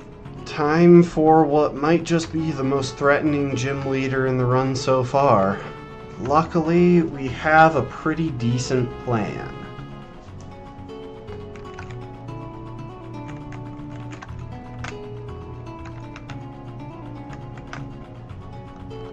I should check what moves actually need restoration. And I mean, luckily we're already burned, so that protects us from random paralysis from, like, Thunder Punch. I think the big challenge is going to be Blaine's Rapidash. That thing actually has flying coverage. Hang on.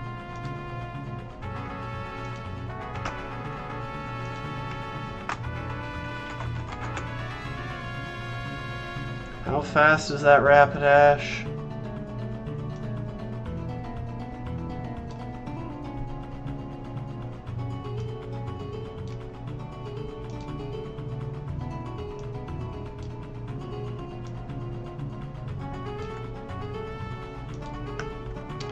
$143.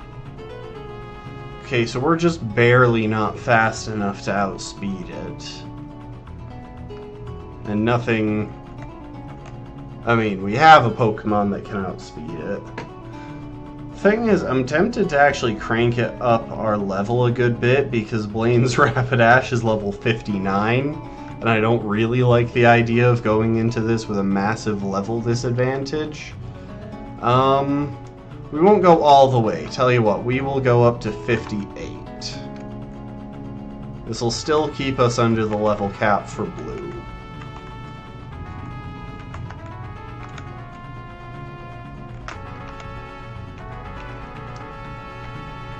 $57, $58.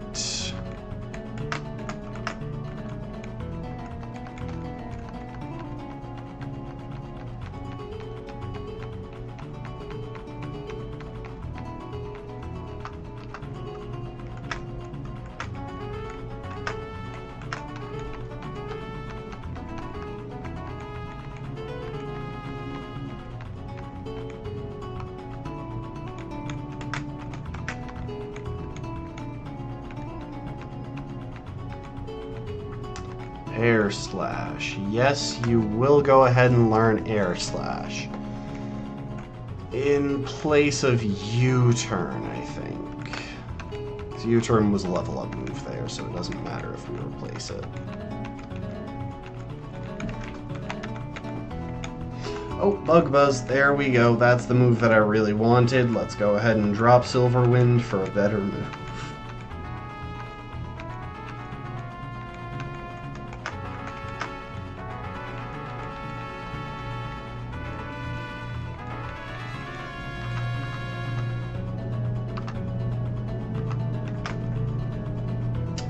So, now how fast are you, honey?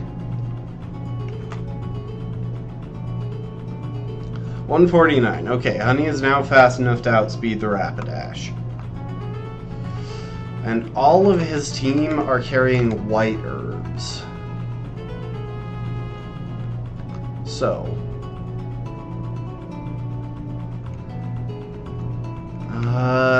and actually with the strats that I'm thinking of going for...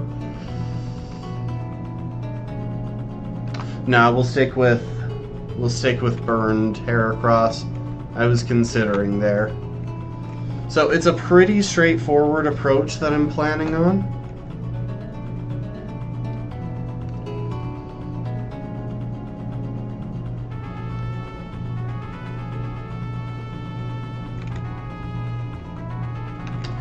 Actually, this is gonna seem like a weird call, but I'm changing it up.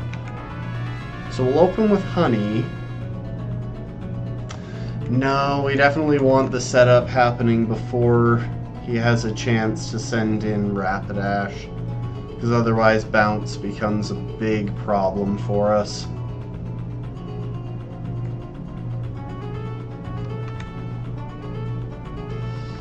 You have an Occaberry, you've got Specs, you've got an Occaberry, you've got an Occaberry, you've got a Citrus Berry.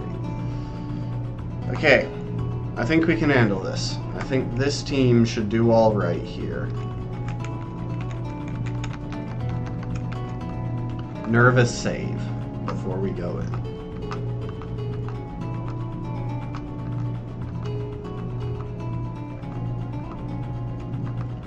So best case scenario, he sets up Sunny Day turn 1.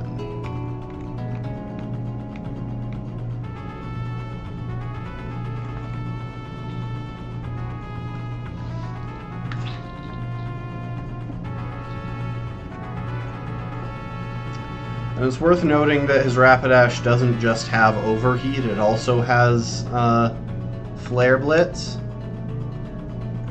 Anyway, we're going to Encore. Okay, Encored into Overheat. So it looks like we're starting by stalling this thing out of Overheats.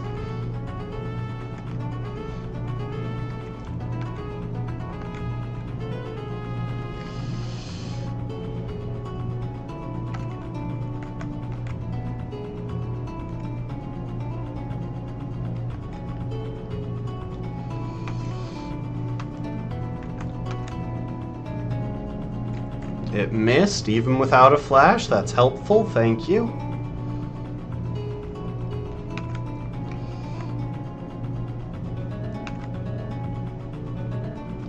So now we protect.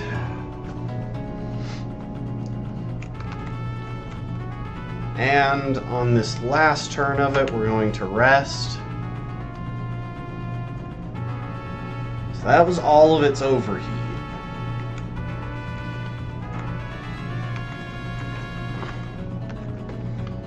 Now we're just going to try and encore it when we wake up, because I think we're also going to have to stall it out of Rock Slide.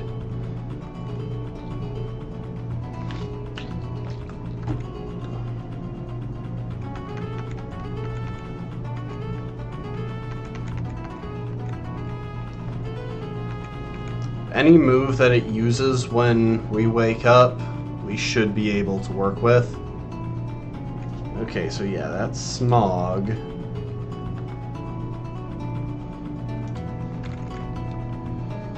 Smog should be safe enough to set up on, especially since Honey is already burned. Not that being poisoned would actually cause an issue.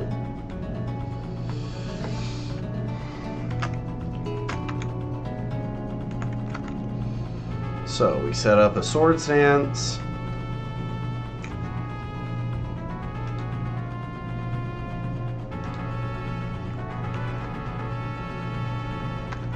We set up an extra Swords Dance for good measure.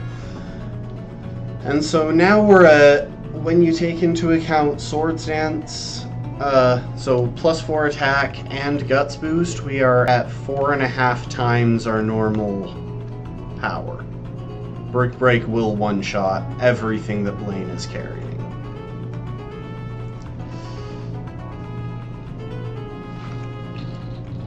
Which is good because we can't really afford to take unnecessary damage, since we are being chipped away at by burn.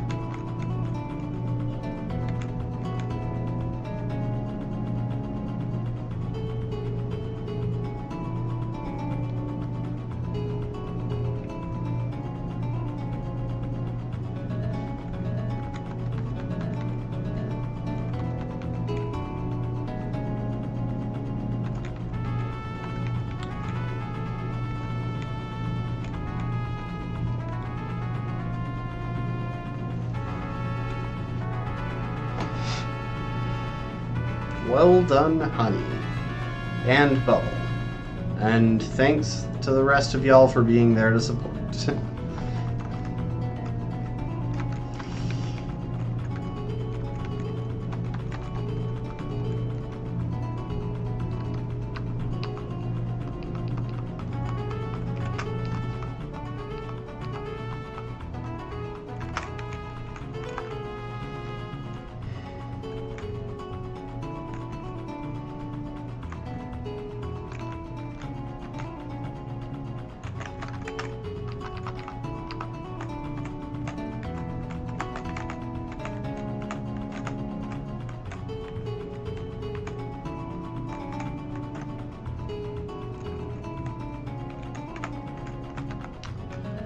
And just like that,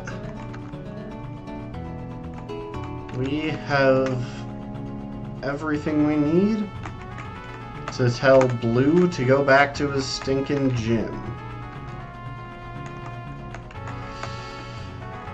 And do I want to heal at the Pokemon Center? This is a pretty major question.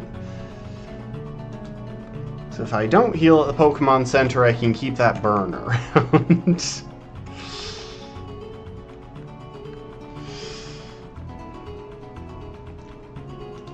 I can definitely manage to go without healing. It's just a question of whether I feel it's necessary.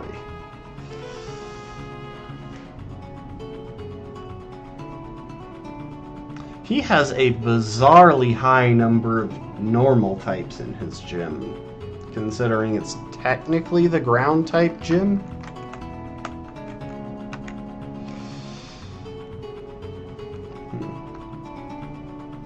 Anyway, I think our first step will be just clearing through his gym trainers. So with that, let's go ahead, swap out some team members.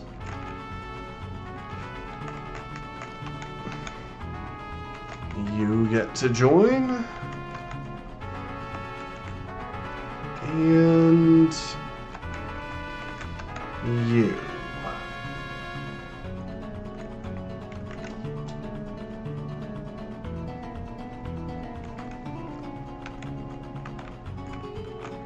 And you, because there's a random Zoomeril in the gym.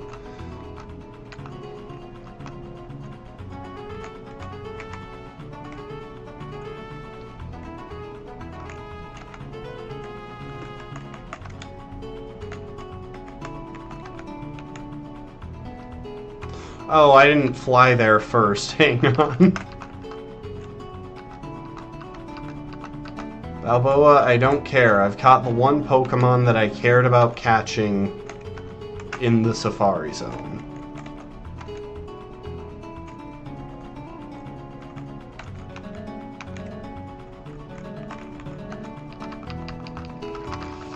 Okay.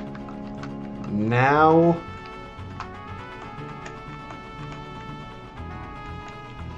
we are off to Viridian City.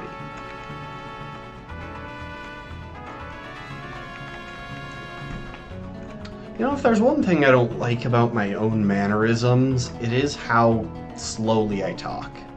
Because I'm aware that it happens, but I like to pause and think about what I'm saying, and sometimes that doesn't really translate well, so instead of pausing, I just speak slowly as I think through what I'm saying. And then, of course, sometimes I don't think about what I'm saying, but, I mean, that's just true for everyone.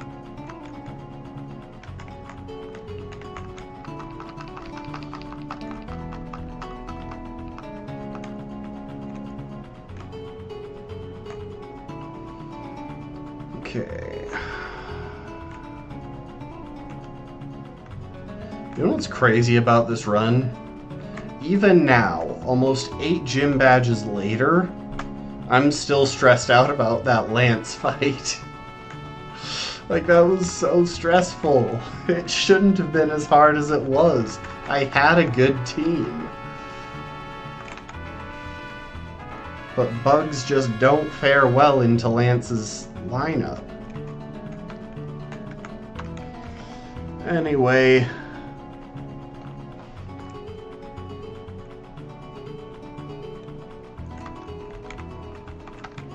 we'll lead with Ryuko.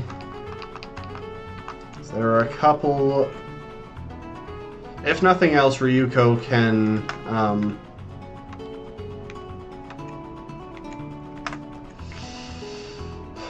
Ryuko can U-turn into the next Pokemon.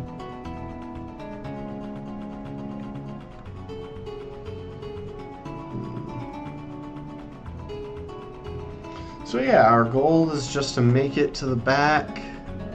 We don't really need to deal with any specific trainers as far as I know. So I'm hopeful that we can get past all of them.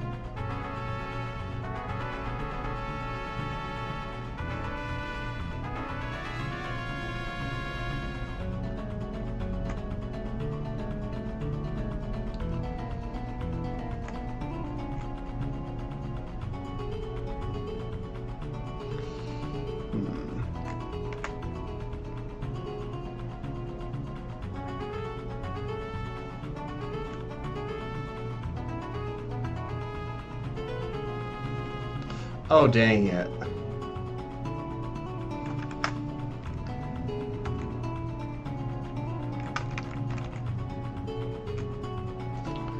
Let's see, this guy has a Pseudo-Wudo in the back. We'll keep Ryuko in. One Iron Head flinch would make this nice and quick. Oh, or just a one-shot. I didn't really think that would work, but I guess it was a Spinda. Once we know the path to blue,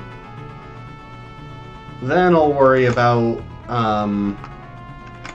how to actually handle his team. But since this is shifting us around, I'm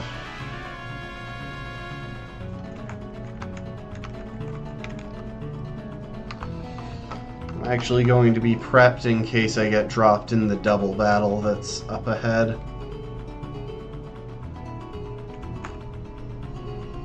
Okay, let's try this again.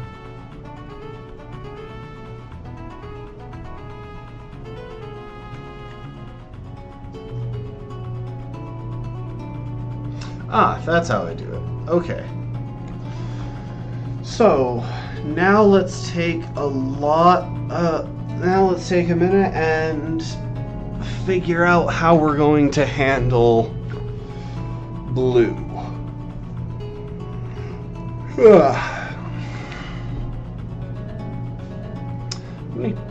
So, I see a couple of major issues on his team. The biggest ones are his Pidgeot and his Arcanine. His Pidgeot shouldn't be that much trouble since it's a Pidgeot, even if it's his highest level Pokemon. But that Arcanine with Flare Blitz could be a big issue. No one outside of Shuckle really has a shot at taking that Flare Blitz.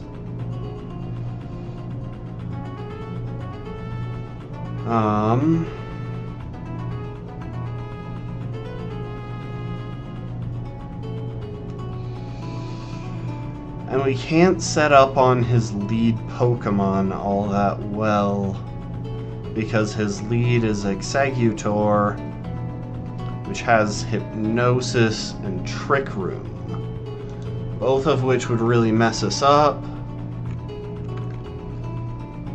I have a bit of an idea though. So the first thing to ask ourselves is, does Butter outspeed?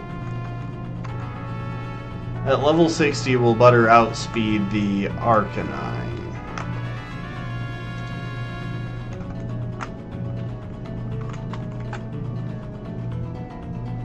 Oh, there he is. That's helpful.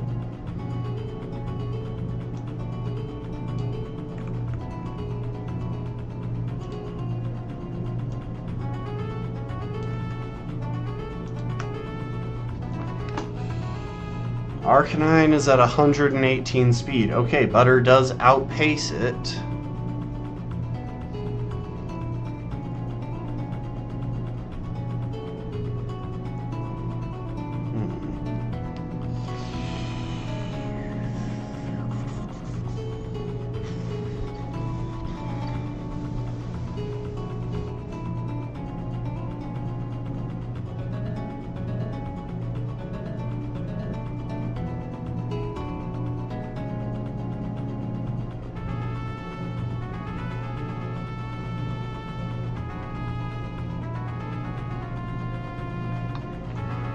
This is still pretty tricky, though. Because being able to put it to sleep is nice and all, but then we're still stuck with having to switch in something on what could very easily be a one-turn sleep.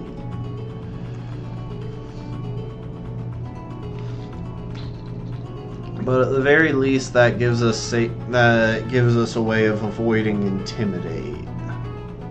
Oh, except you know what? If we're leading Butter, if we have Butter deal with his Exeggutor, that will probably actually bring in Rhydon.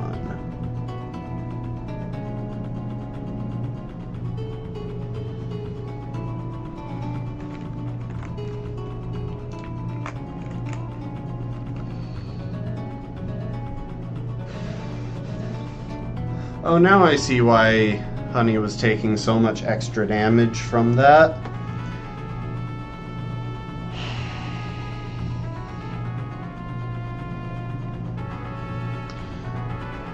But yeah, if Rhydon comes in Then we could probably stall it out of... Yeah, we could totally stall it out of Stone Edge PP between... So I'd probably have Ryuko do it first, and then Honey go in afterwards to set up on Rhydon. Yeah, that should actually work. The only situation where that doesn't work out is if Machamp comes in, but Machamp is in a pretty similar situation when it comes to getting set up on. So yeah, by baiting the quad rock vulnerability, we should be able to make this work. With that said, it's going to involve visiting the move reminder.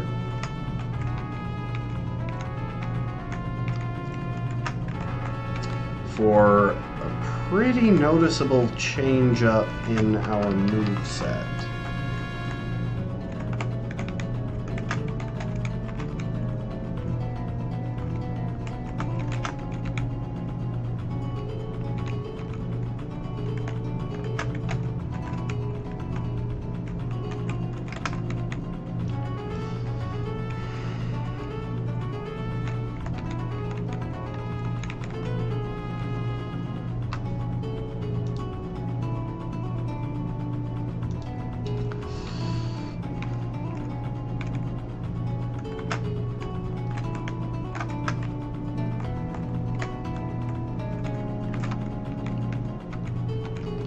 Ryuko, you're going to learn a move that I haven't had you learn this entire run.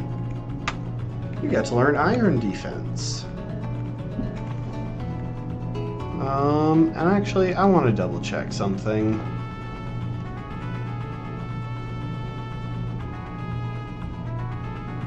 Okay, Return is definitely replaceable, so I'm actually going to get rid of that.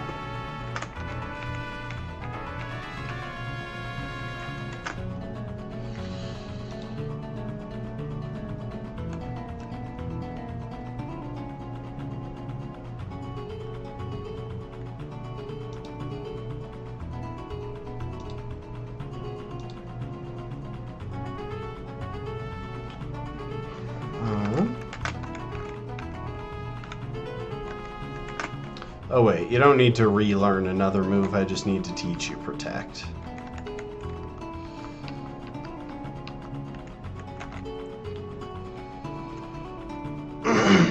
With that said, we should definitely heal the burn on Honey because... yeah, there's way too many turns in between Honey and finishing this. We can't afford to be taking the constant chip. Butter doesn't need one, Bubble doesn't need one, Toad doesn't need one. Actually, I'm not even sure that we'll be bringing Toad into the fight. It's still so annoying that my Steel type has a minus defense nature. It makes it so much harder to take advantage of all those resistances. Oh, welcome to the stream, Rafkin.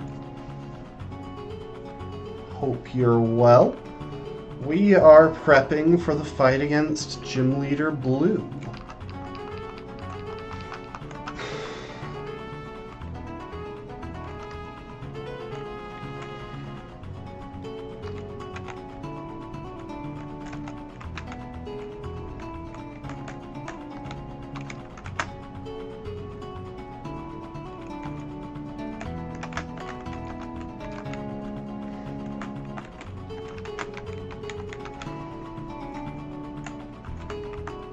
Okay, so let's heal up the team.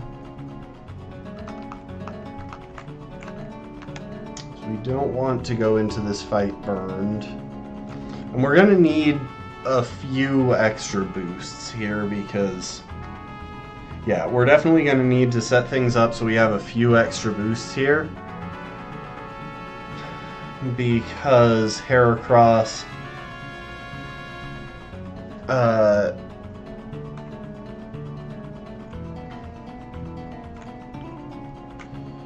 is Heracross is going to take a couple of Intimidates through the course of the battle after setting up, so with that taken into account, I actually think it's time to bring in Jiggly.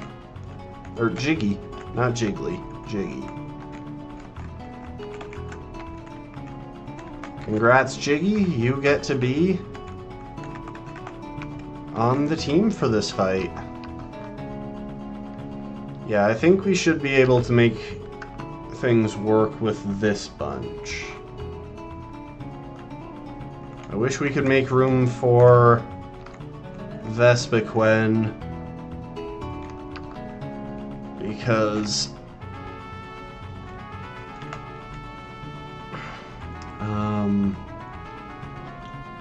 that would give us some extra defensive depth, but I'd really just rather have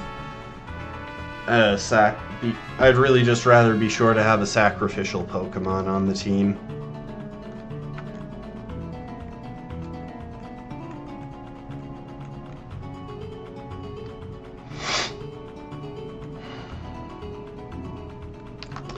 That said, the reason that we're bringing Jiggy with us, welcome to the stream, be marching, is because Jiggy can evolve into having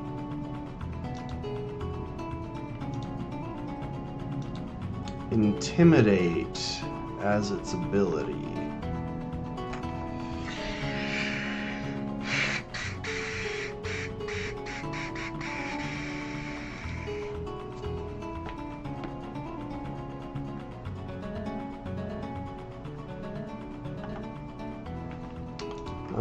Give me a sec, I want to look something up.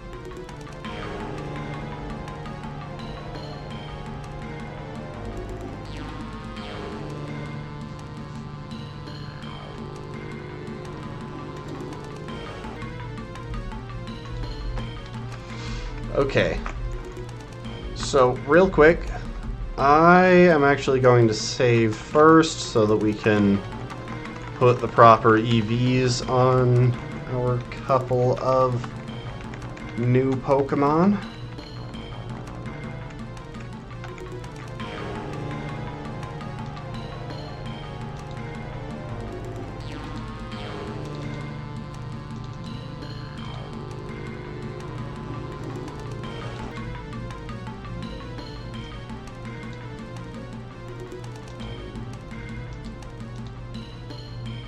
Alright, Jiggy, what's your deal anyway? Oh, hidden power water, that's interesting.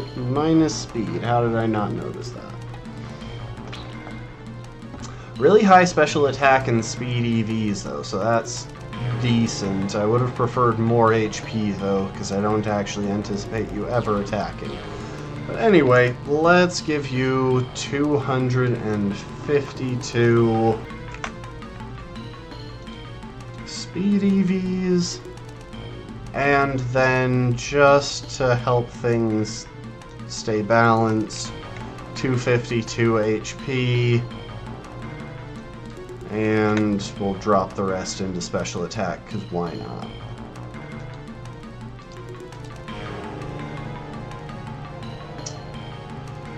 And as far as Grunkle, you also get max HP in case we need it.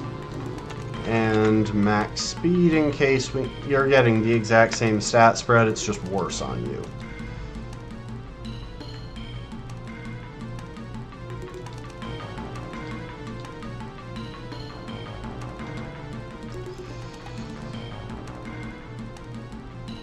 Oh, that's interesting. I never noticed before. Queen has hidden power fighting.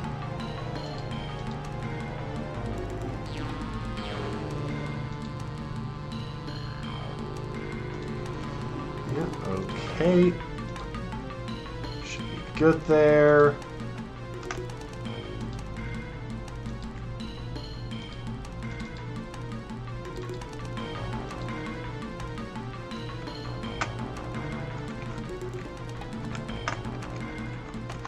Now, should have all of that speed on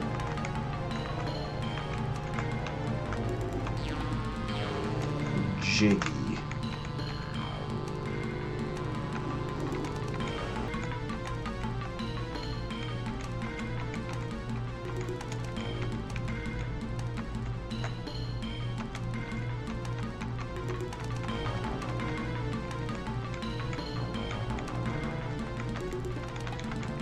So Jiggy has exactly 2 jobs to do in this entire thing. That is to switch in on the occasional fighting move and drop the opponent's attack with Intimidate.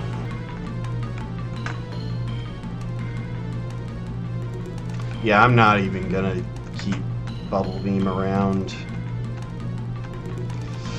Anyway, with this, we are going to take our team straight up to level 60.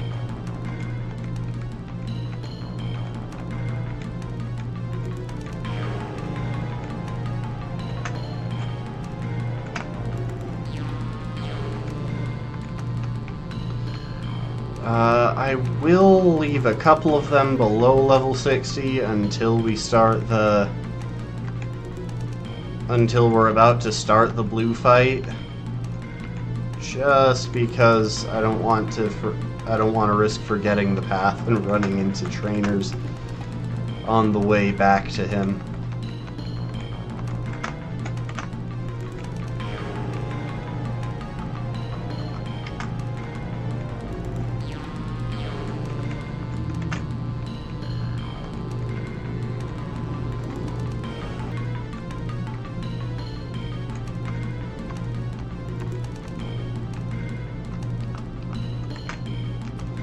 Alright. Let's double check movesets. I want to make sure everything is as I want it. So Ryuko, I'm going to change your item. You have Iron Defense, and I need to teach you Protect.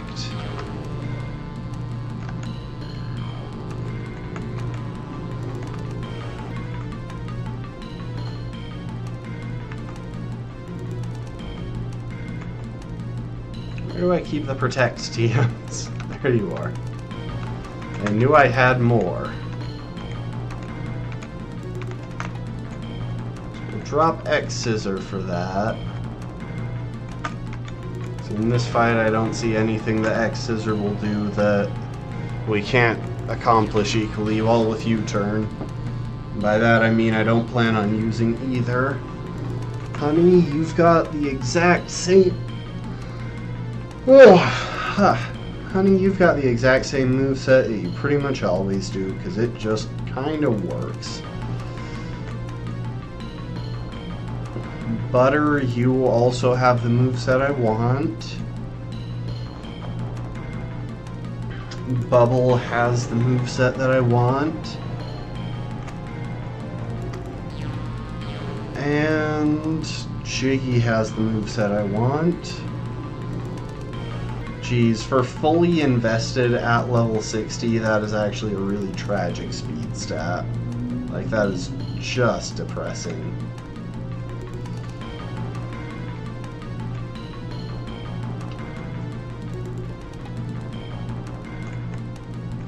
And Grunkle, your moves don't really matter because you probably won't live long enough to use any of them if you come in.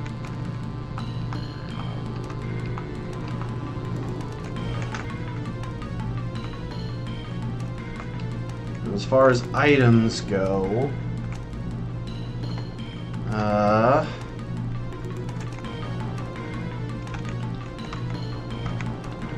Yuko, you get a citrus berry.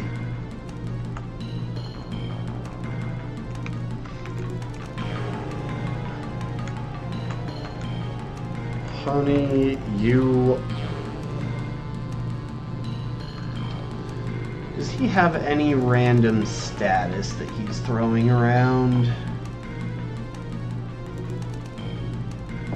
The only potential status is Dynamic Punch on Machamp, which could actually prove to be an issue if it happens.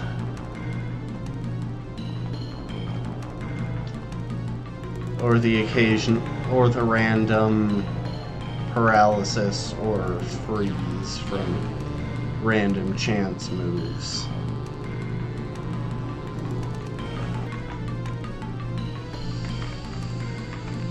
Okay, you get a citrus berry.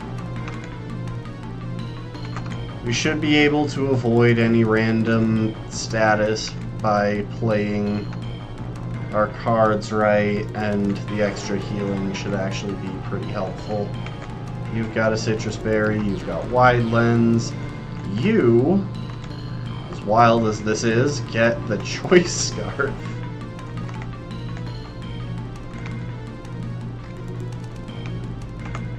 And Grunkle.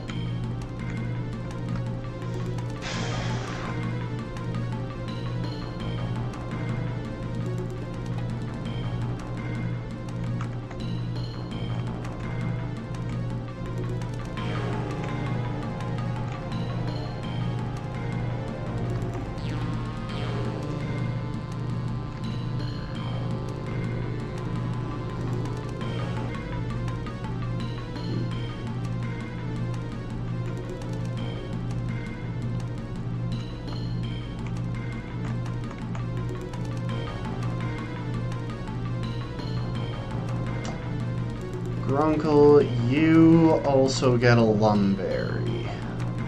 I don't want you staying alive longer than necessary, but I also don't want you getting randomly confused.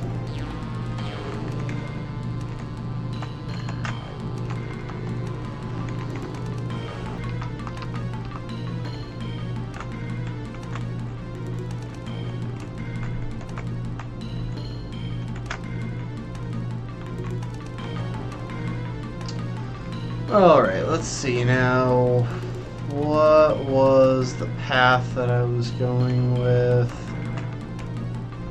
So I believe I went up to here. Then I went over to here. Up to here.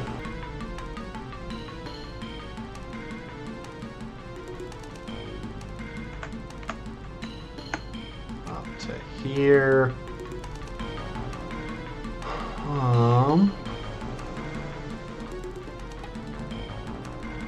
over to here, and up to there. Nice, okay. Let's make sure everyone's fully healed. They should be. I believe I stopped at a Pokemon Center.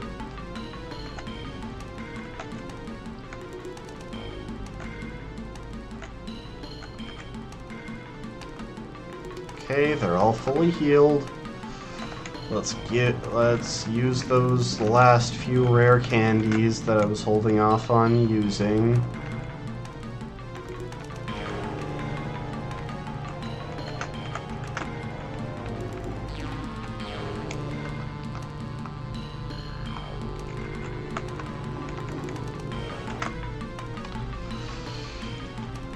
All right. Now, for our strategy, we're going to be leading Butter.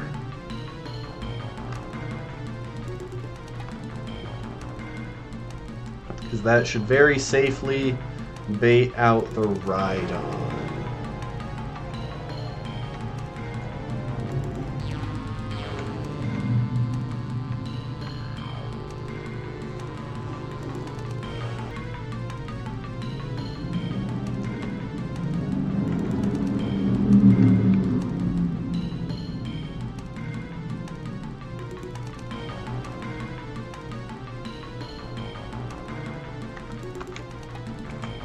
Okay, opening move, Sleep Powder.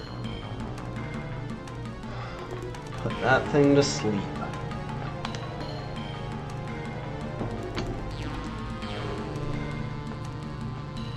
And now, Bug Buzz.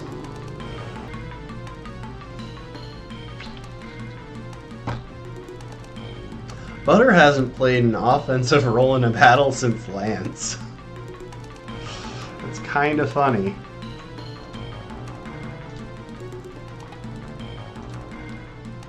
Really? It's still Arcanine? Okay, so it could go for extreme speed, but I don't think that would kill from here. I'm going... like, except maybe with a crit, but I'm going to go for Sleep Powder. Okay, so at least we got the safe switch in. I was really hoping that we would bait out Rhydon. I don't know why we didn't. Everything I'm seeing says that one of the rock-type move users should have been what came in here. Okay, so we got Bubble in. Luckily it wasn't a one-turn sleep, so we should at least be able to last long enough to get up a flash. Okay, it's about 40 damage with Flare Blitz, and Flare Blitz has 15 PP. Oh, that's annoying.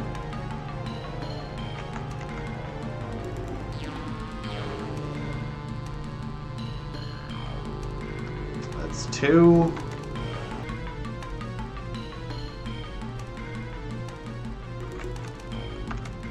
And we'll rest.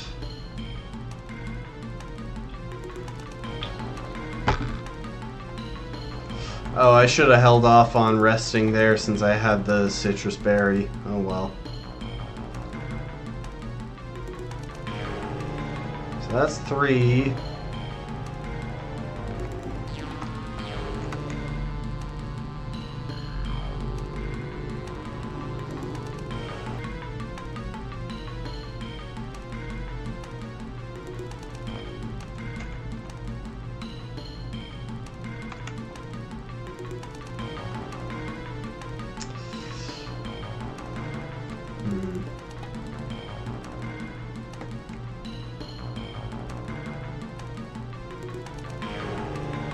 Okay, we intimidated it. That could actually help a lot.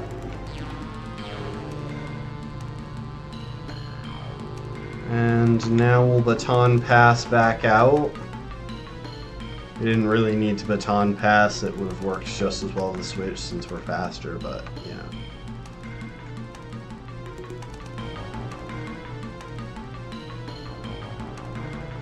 Is that 5 or 6? Let's hit all of them, that's 5.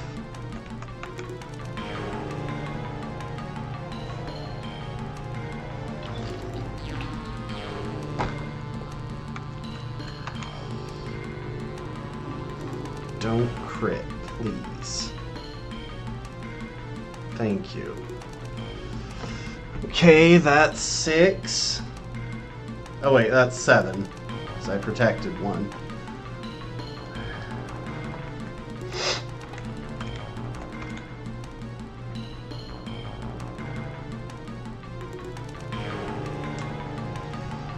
It's 8.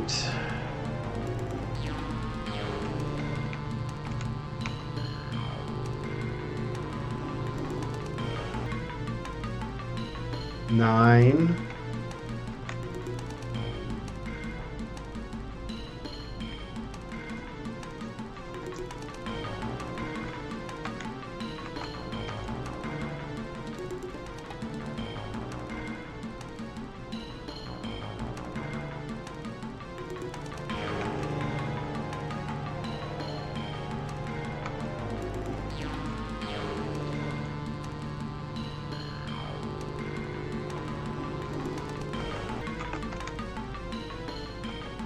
For some reason, he's gotten obsessed with going for Roar all of a sudden.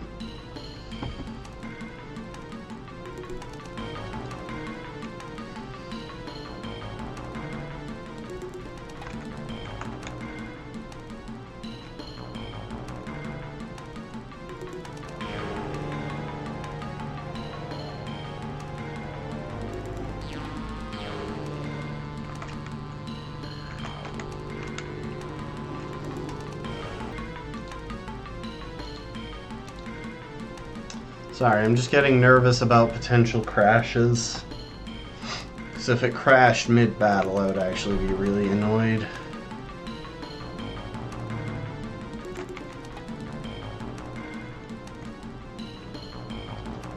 So we left off on 9 Flare Blitz.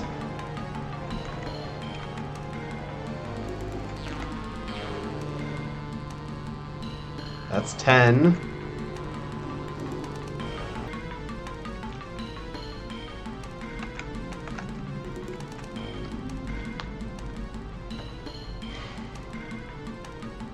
$11.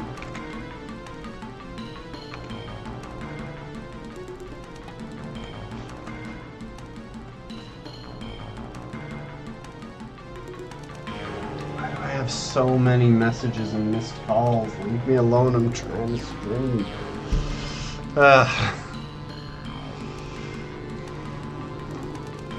Oh crap, I can't quite remember what I last used.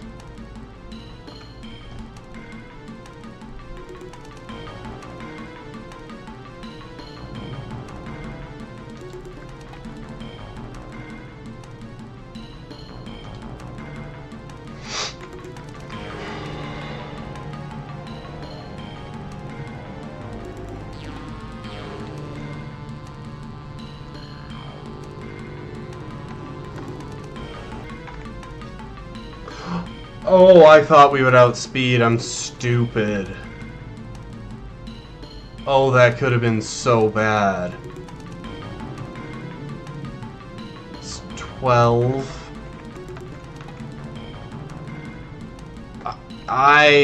That was advanced, stupid. Oh, come on. Really? And you're sending in Gyarados of all things now? Okay, you're going for a water type move.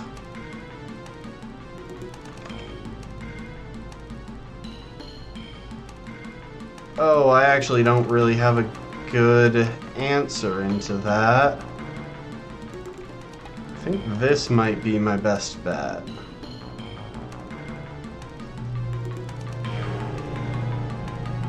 So Grunkle might survive, in which case there's a chance that he can manage to hit.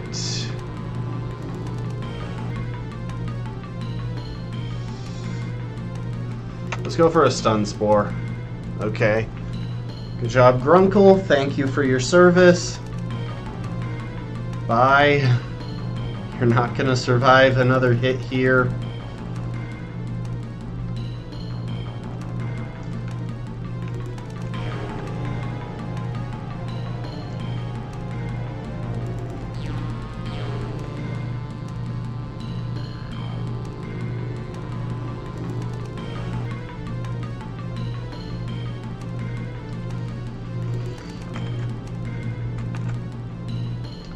Okay, with how this is, I think our best bet is just to go into Honey.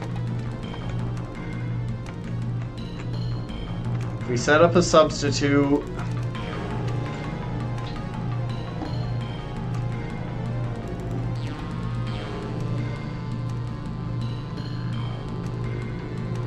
we're gunning for a full para. You know what though? That was actually kind of dumb.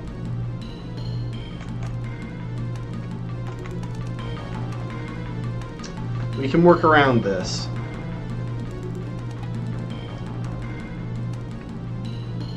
The trouble is this Gyarados has Dragon Dance, so I can't just randomly go for whatever I feel like. That's tempting.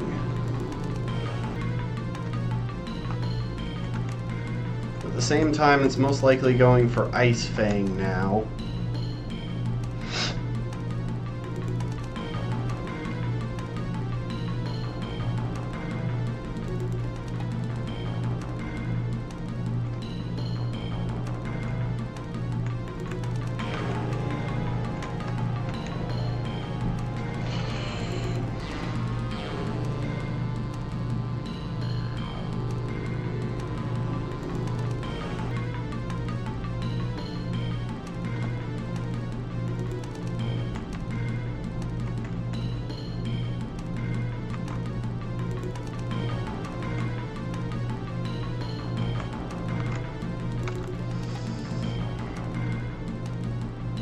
Bit of a weird choice.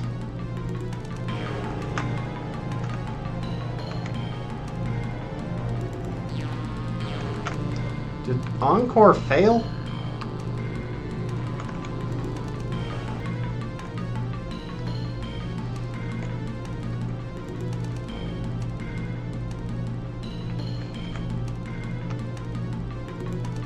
I shouldn't have sped up through there. I don't know if Encore worked or not.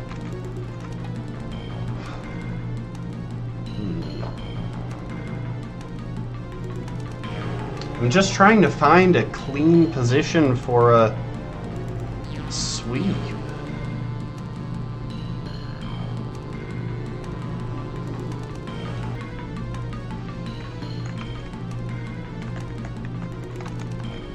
Okay, I'm going to switch into Honey now.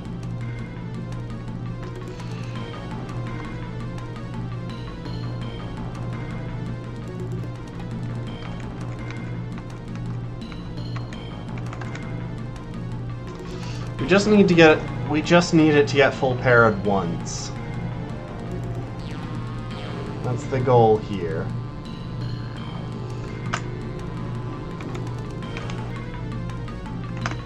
Okay, it went for a greedy dragon dance. That works.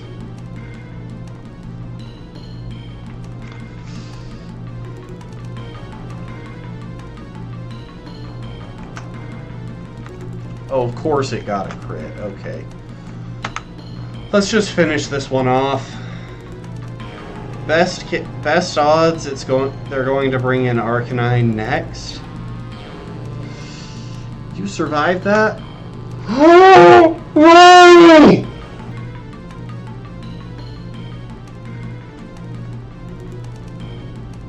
Oh, we're so screwed. Like, I actually don't even know if we can win this battle.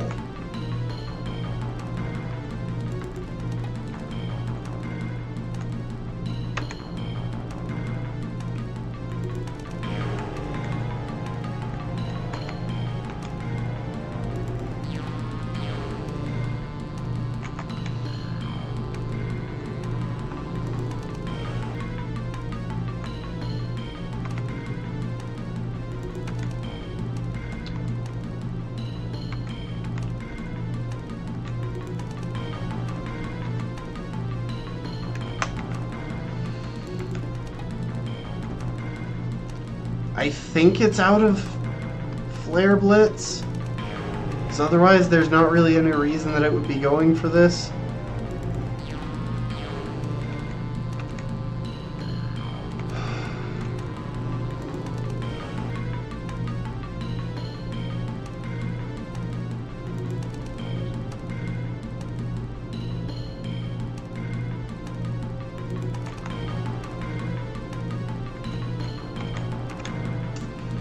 We're gonna try something kind of risky here.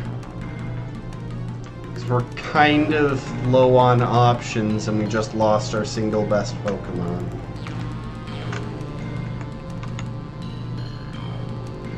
Okay, set up with agility. The trouble is, if we wind up in range of extreme speed here, then... Oh, you're kidding me. Okay. I just have to hard switch.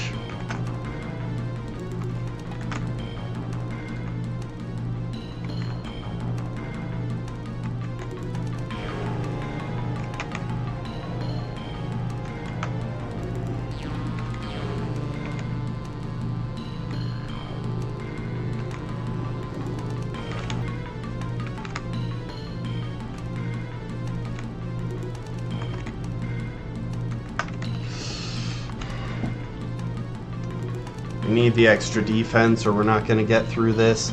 I'm really scared right now, especially because that's a high crit rate.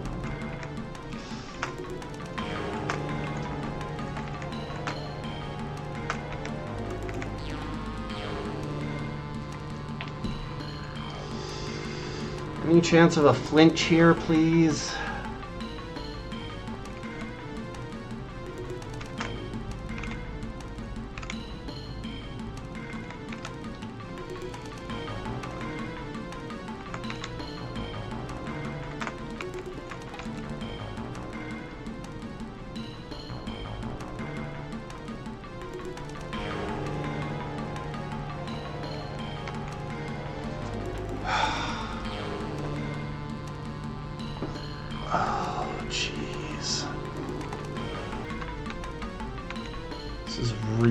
bad, though.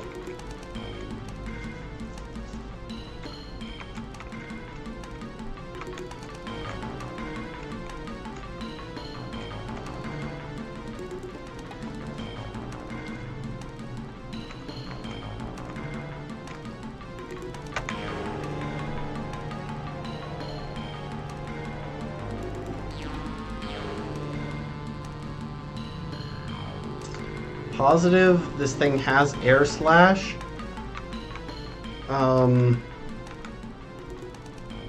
It has air slash and return, actually. For a second there I thought air slash was its only move. Okay, I think this KOs. Okay, I don't...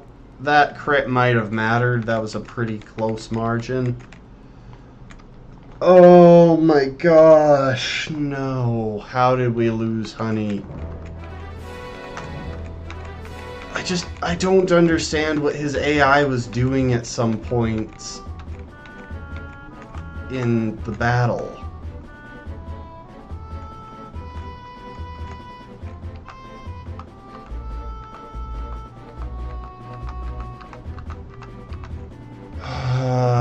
Yeah, I pulled it off, but now red is going to be a nightmare. We just lost our best Pokemon.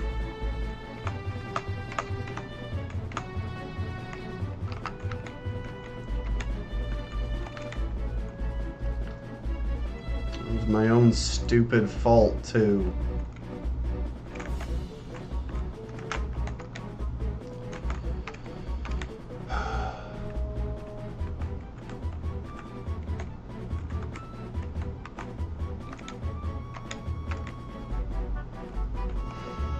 Here's the Fallen. So far. I mean, we've got one major battle left as opposed to a bunch of them, but... dang. It's just, it's not good.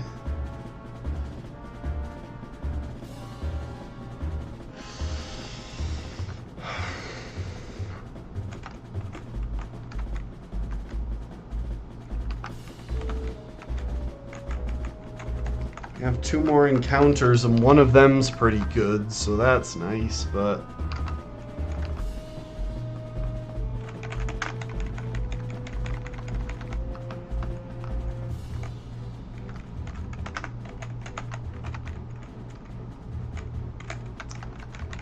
I can't believe that happened.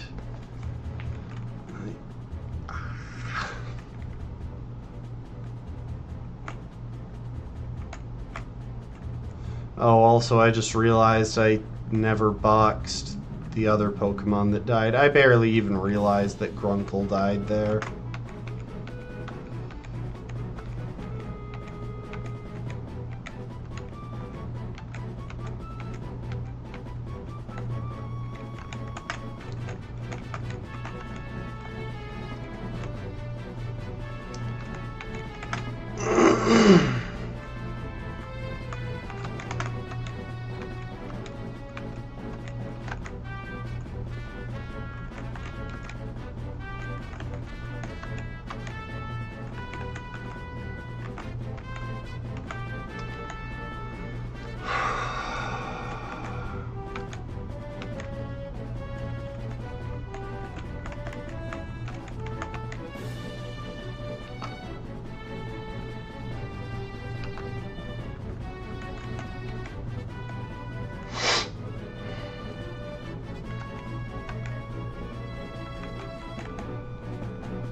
Okay.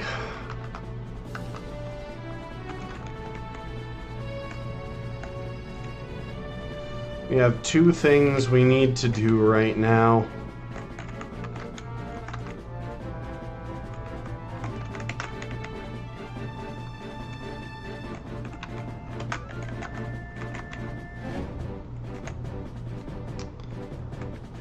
First off, we're flying to Cyanwood City.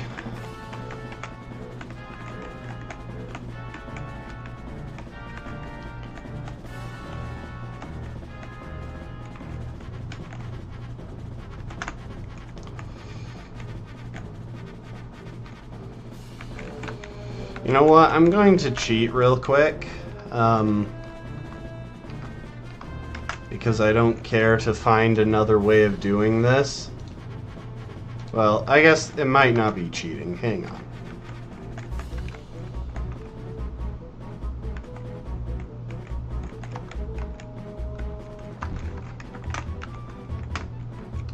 Yeah, so Nidoran can't learn Rock Climb, which means none of our main Pokemon can learn Rock Climb. So I am just going to cheat and put Rock Climb on Nidoran.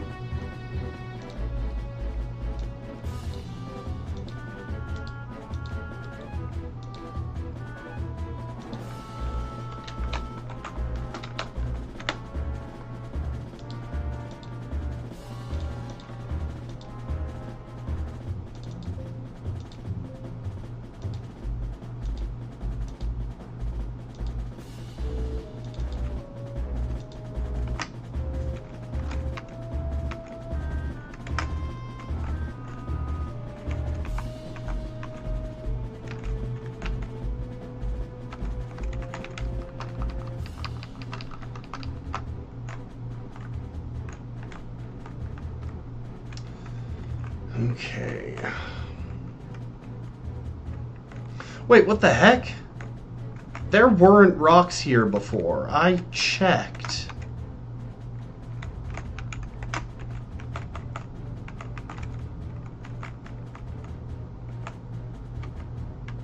If I somehow got that wrong, I'm going to literally lose it, because that actually would have saved us so much trouble in so many battles.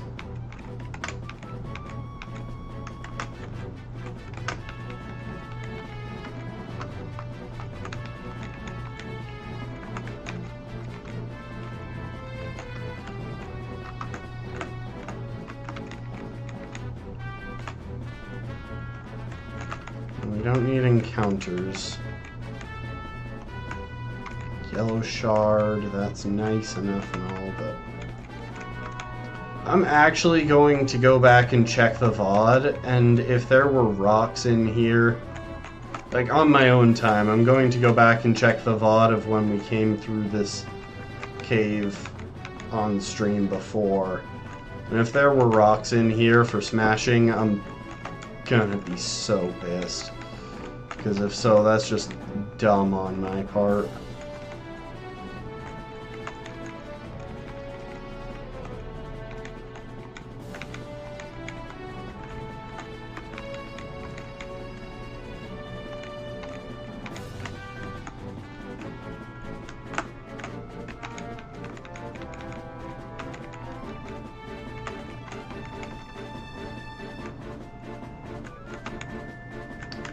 So yeah, this is how we go about finding a claw fossil for Anorith.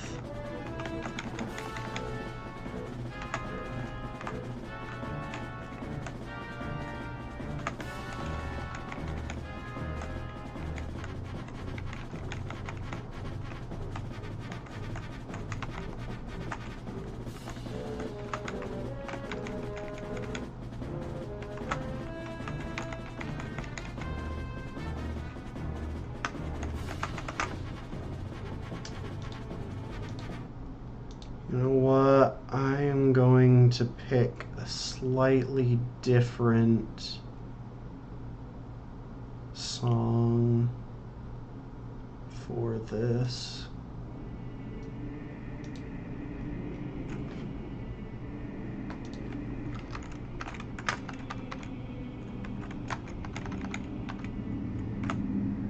Claw fossil, there we go.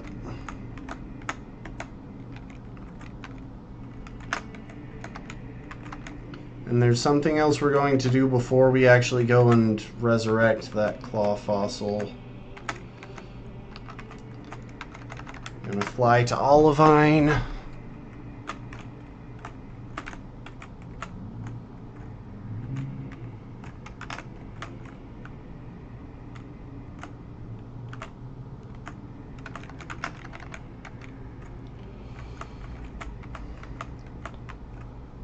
And there's a single special headbutt tree somewhere around here.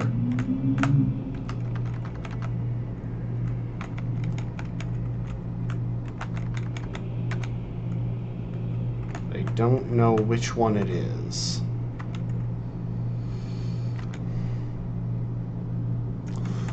Female Burmy, yes, okay. So that was the special tree, and this is exactly the encounter that we wanted.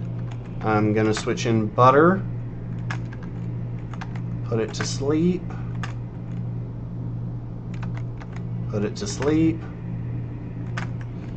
And throw a netball.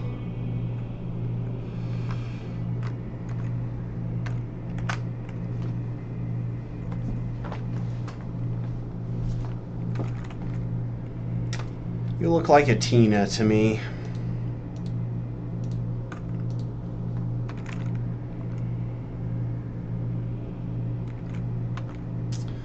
Okay, with that, we now have all of our encounters.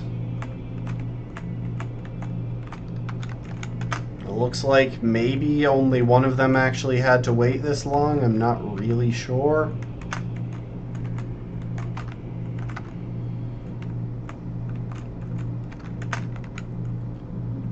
Either way, we're gonna hit up Pewter City.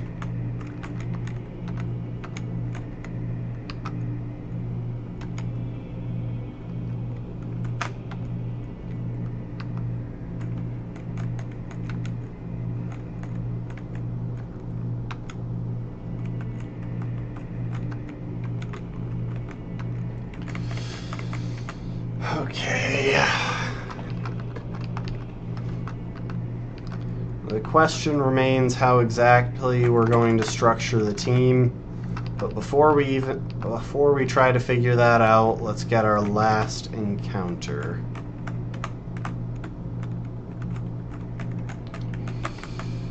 So thanks to this, if we talk to this guy right here, and then we leave and come back,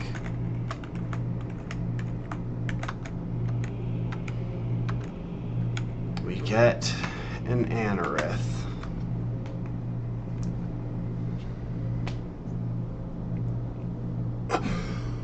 You're Arthur.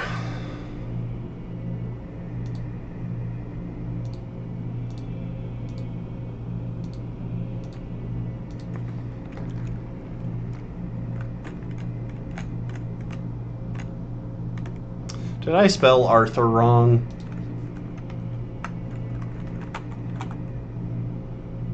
I did. Okay, I'll change it when I go to handle EVs. Now let's take a look at our two newest team members.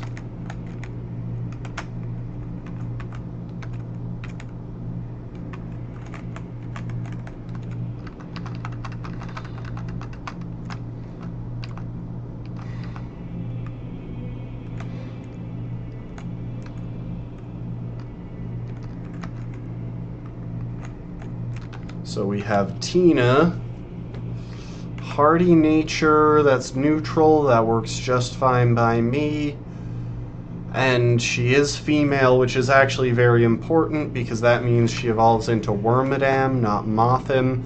Mothim is just a worse butter, similar to how Beautifly was a worse butter. But Tina here can actually gain access to a few potentially useful typings depending on what we need. Arthur is also a neutral nature. We can work with that. Battle armor was guaranteed, so that's excellent. So that all of this is good. We can roll with any aspect of this. And we just got our last two encounters, both of whom have a pretty good shot at going with us to red.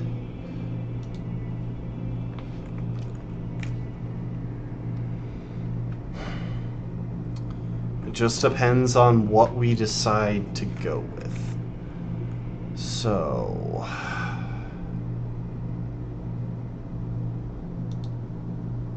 gonna feel so dumb if those rocks were there. I know I've said that like 3 times or 4 times or whatever, but I'm actually really pissed with myself for that.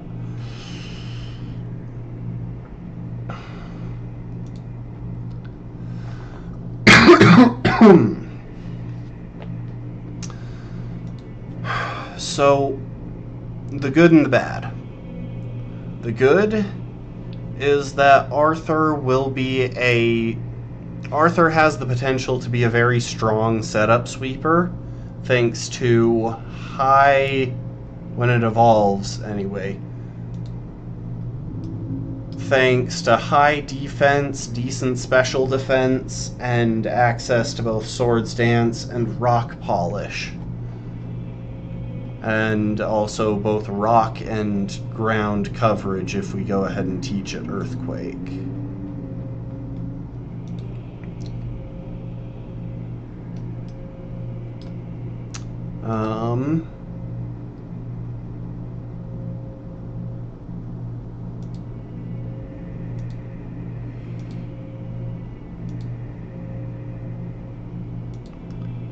While we're working on this, I am going to pull up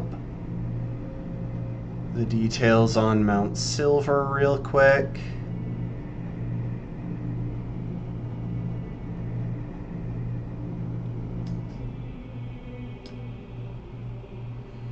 Yeah, okay, so we'll be going up to level 84 for that for the match against Trainer Red.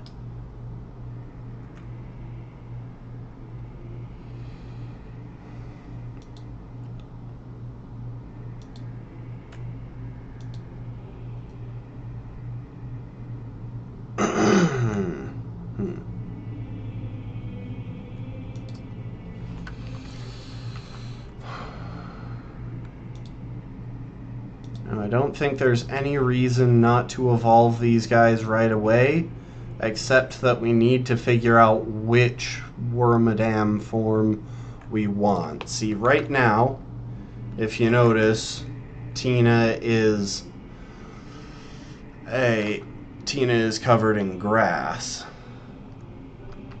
But if we go to a different area and get into a battle, we can actually change what Tina's coat is.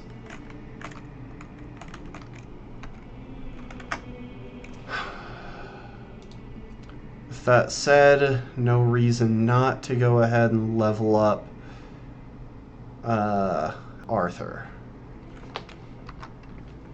Because I think the chances are pretty high that we take Arthur with us, since he gives us a second Pokemon not vulnerable to fire. Finally, after 16 gyms. Okay, first things first.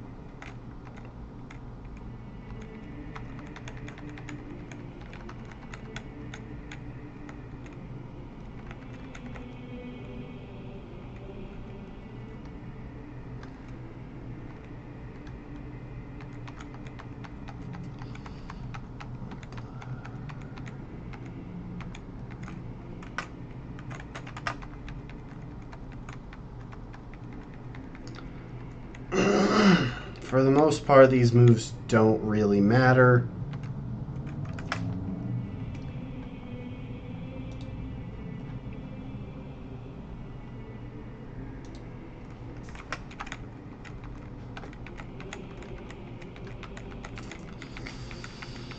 Because we can just adjust things with the move tutor later on.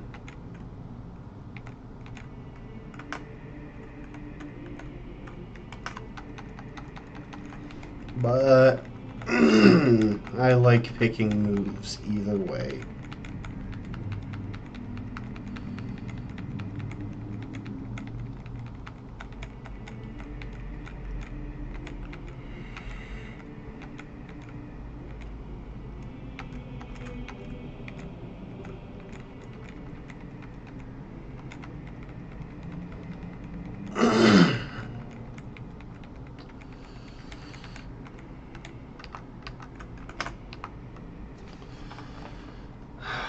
All right.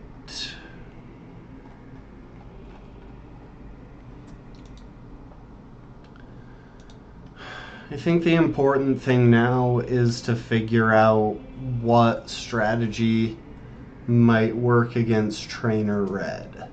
So there are a few things that I know off the top of my head. First of all, his Snorlax is pretty threatening.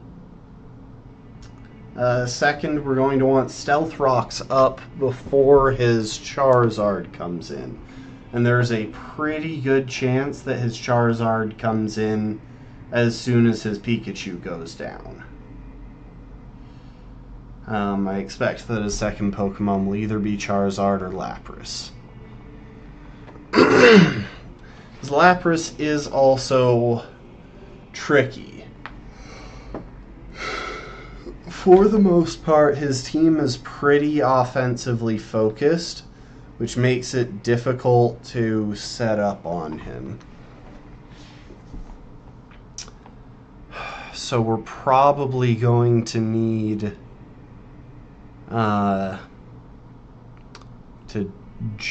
literally just to plan it smart and hope things work out reasonably well. Now, let's talk about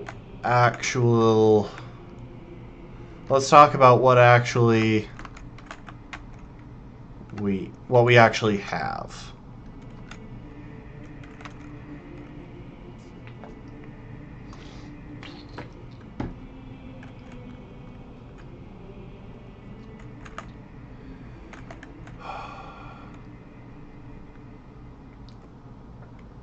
Okay, let's go one Pokemon at a time. That seems like the smart approach.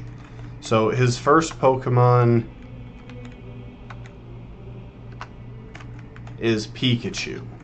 We have two Pokemon that can potentially that have a good matchup into Pikachu. So we have Parasect, we have Toad, who resists its electric type coverage and has pretty serious defense investment for if it uses Iron Tail. That said, it is carrying a Light Ball. Parasect also has access to Spore though, which could help with switching and such. So there are some pros for Parasect being on the team. It also gives us a completely safe switch into any water moves that come our way, which makes it kind of a strong contender. Also, Wormadam, if we evolve it into its grass or ground type form, would have a similarly decent matchup into Pikachu. In both cases, ground type would obviously have a stronger matchup into Pikachu. And ground type comes with a better physical defense stat.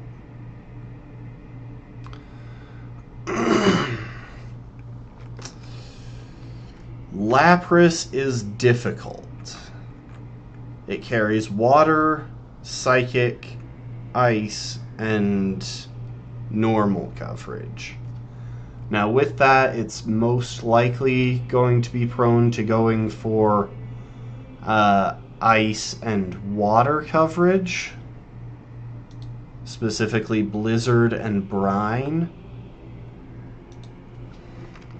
So we can potentially stall it out of Blizzards.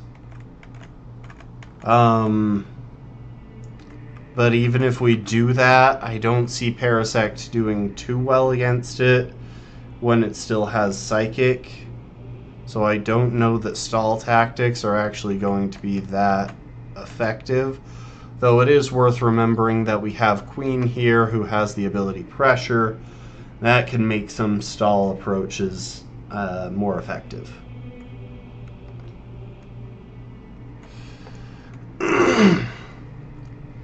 So yeah, Lapras we don't really have an ideal counter for, which is tricky because with both Pokemon that I've mentioned for what comes in after Pikachu, with both Pokemon I've mentioned for dealing with Pikachu, Lapras is pretty likely to come in against them. Ground-type Burmy is very vulnerable, though actually Parasect definitely baits Charizard more, since it has Flare Blitz, which is quad effective, as opposed to Blizzard, which is just super effective. By the way, 3 of his 6 Pokemon have Blizzard. So that's fun. Snorlax would have been completely and totally manageable were I not dumb enough to get Honey killed. It would have just been a matter of getting in safely and clicking close combat.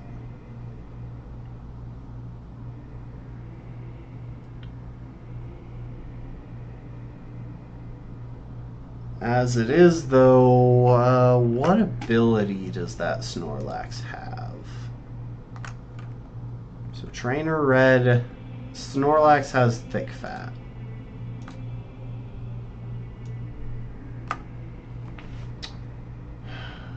Okay.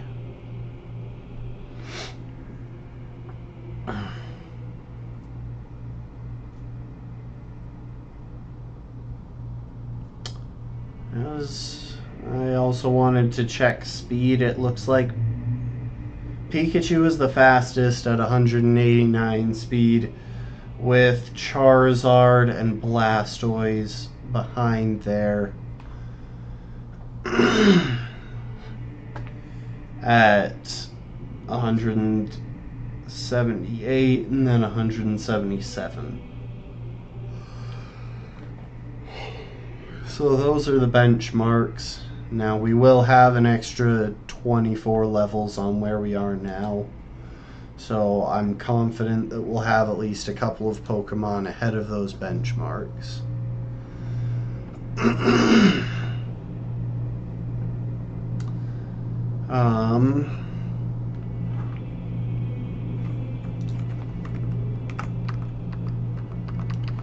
Before we go any further, I am going to save and pull my save out of the game so that I can do some editing.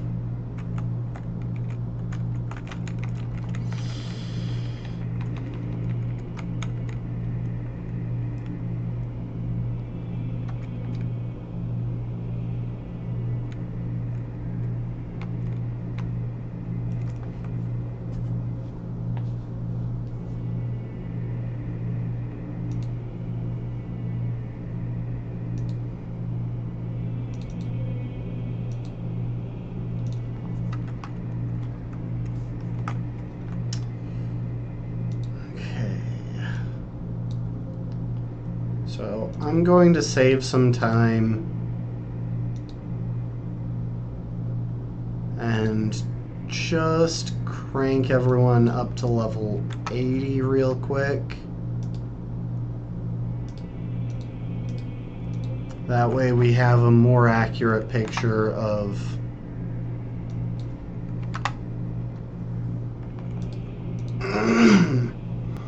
what we're going to have to deal with here.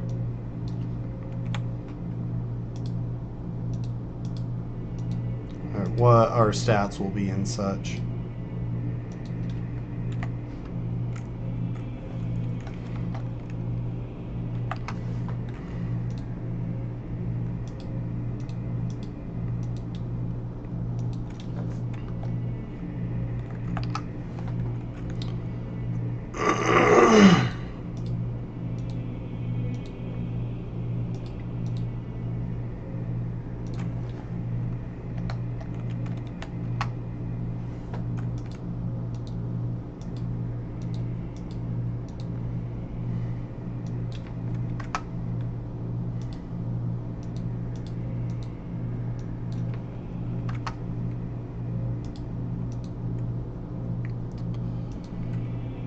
Okay.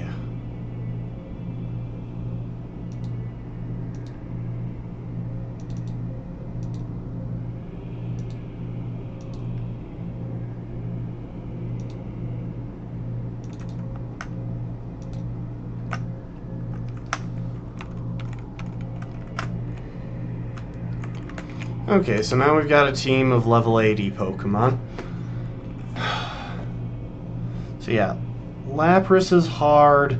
Snorlax should be manageable since all of its moves are resisted by Ryuko, and Ryuko can hit it from its more frail physical side, but at the same time the thing still hits hard, which could make this more difficult than it otherwise would be.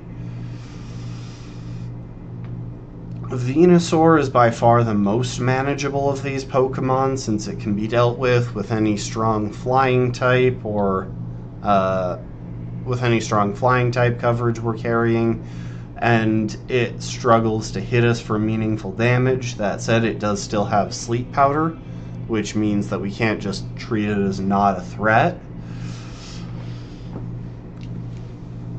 Charizard is obviously a big deal. Luckily, we have 2 rock bugs now to deal with that.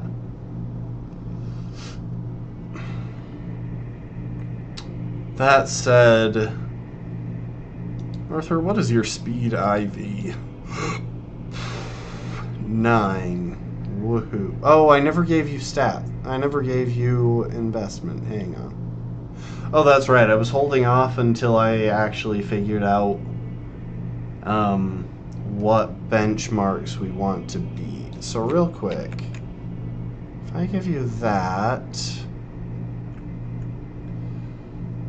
what are you outspeeding? So max speed investment only outruns Snorlax.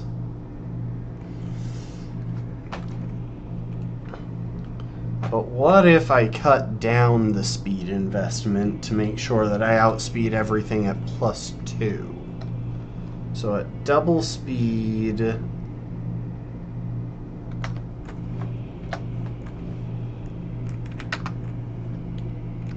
oh, sorry.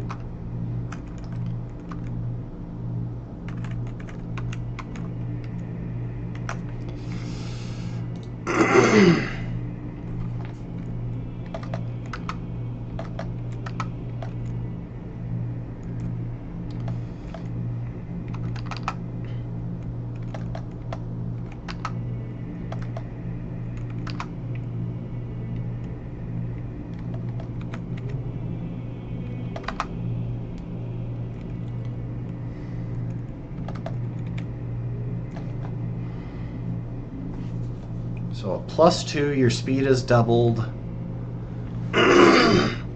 which means you only need 95 speed to outspeed everything, but we're not planning on having you face the Pikachu. So actually the benchmark to pass at +2 for this fight is 178. Okay, we need you at 90 speed, which means there, 32 speed EVs are all it takes for you to outspeed at +2 if we want that. Oh wait, except I forgot to be checking at level 84.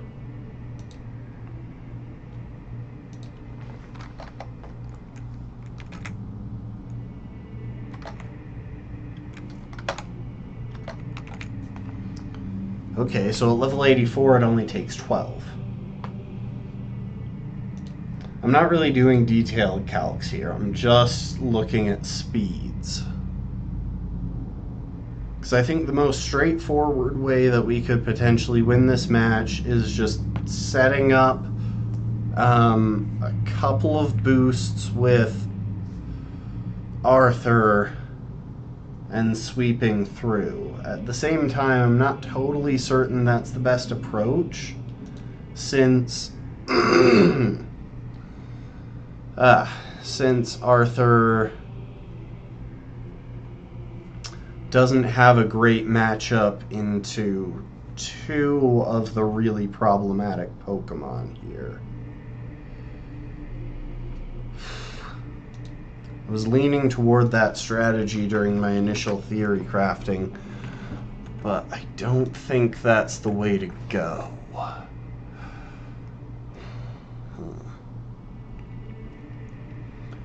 Arthur with Scarf could have some potential.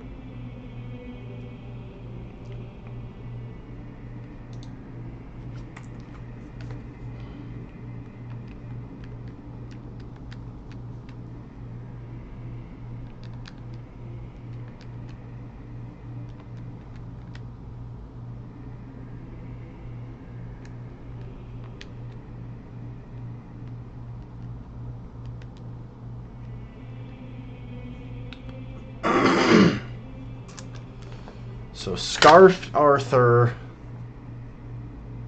would be fast enough at 120 speed. Unless we wanted to outspeed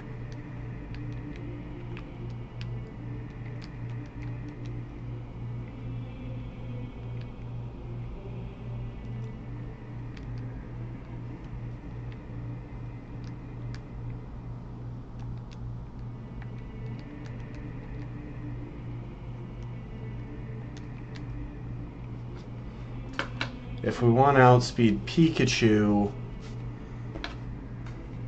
then we would need a speed stat of 127 plus Scarf. Can you pull that off, Arthur? I need to check.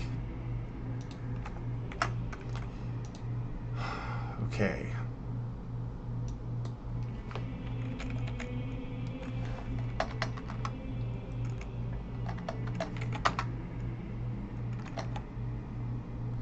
Okay, yeah, with some good speed investment.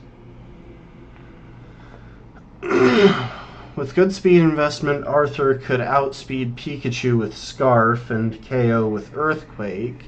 That would more than likely bring in either Lapras or Blastoise. Probably Blastoise since it has Hydro Pump. At which point... Oh, no, it has Hydro Cannon.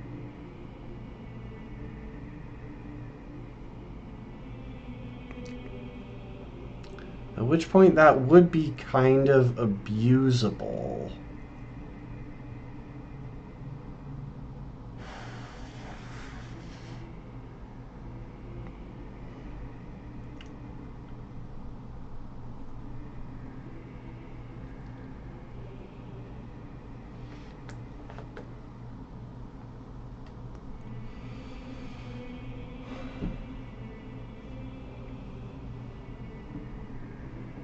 I might need to double check the mechanics behind Hydro Cannon to be sure.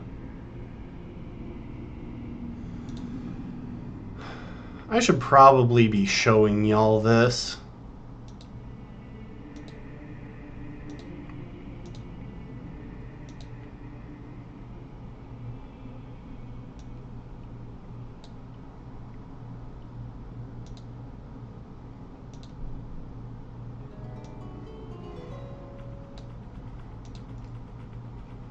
There, we'll roll with that.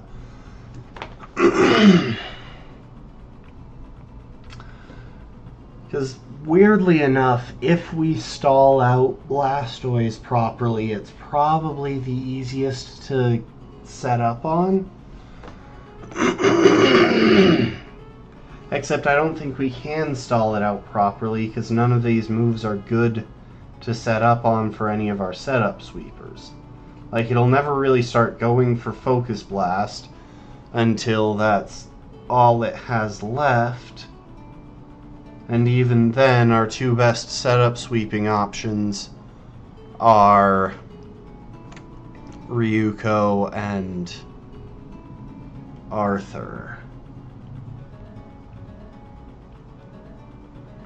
Yeah, I think the smart thing to do would be to abandon hope for a setup sweep. Let's just think through this turn by turn. So, if we don't want to lead that. I was about to say if we lead Arthur, but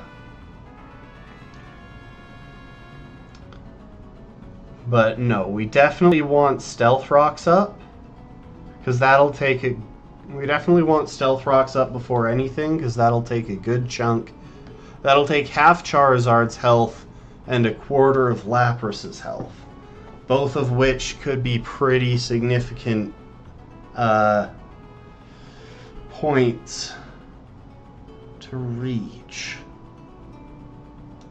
I want to check something.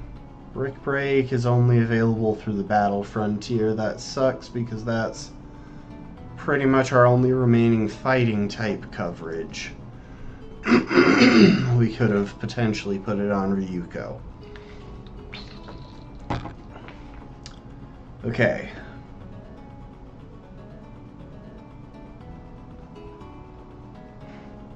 On the one hand, I'm tempted to just call it here for the day, do some planning, and come back with a strategy tomorrow.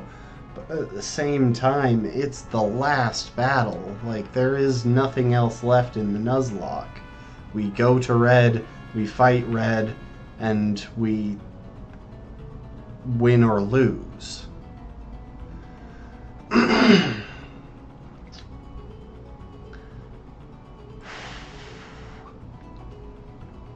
Okay.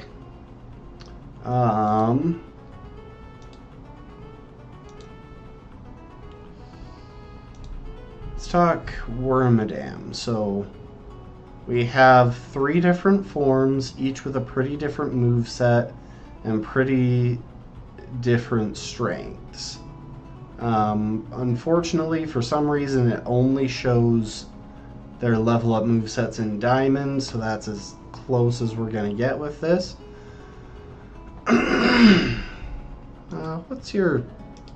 What are your IVs, actually?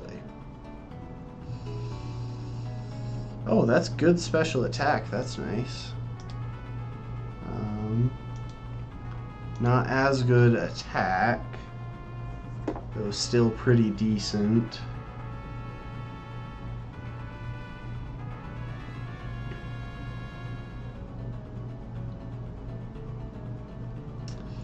So the Sandy Cloak is a definite option. It would allow us to completely safely set up Stealth Rocks against Pikachu. Oh wait, it does not have access to Stealth Rocks. I thought it did. Okay, so Shuckle will probably wind up being our Stealth Rocker then. Speaking of which, where do we actually pick up Stealth Rock? Did we already get it? 76. Oh, we pick it up on Mount Silver or at the Celadon department store. Okay, good to know.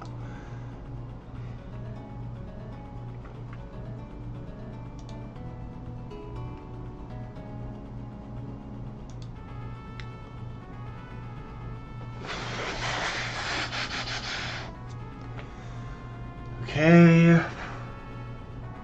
so ground type doesn't get access to Stealth Rocks for some reason. So we could have a secondary Steel type as a defensive option. Their stats vary. The stats vary based on form, so Sandy Cloak has higher attack and defense, low special attack, and lower special defense. Trash Cloak is even across the board, and Leaf Cloak favors the special side.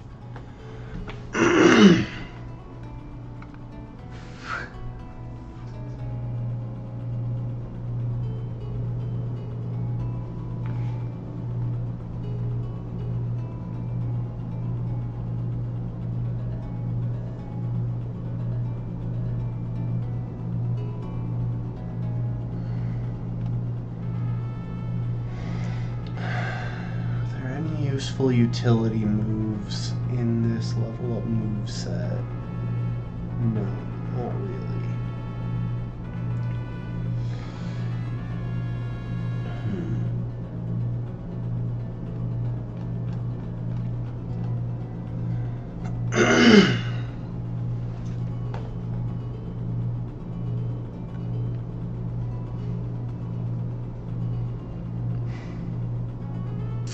Okay. Now it's worth noticing that if we wind up making a sack, at that point, Anya would be a pretty natural choice to go in against a couple of these Pokemon. Specs Anya with Ancient Power, just like in Lance, could do a lot, but at the same time, probably can't do quite enough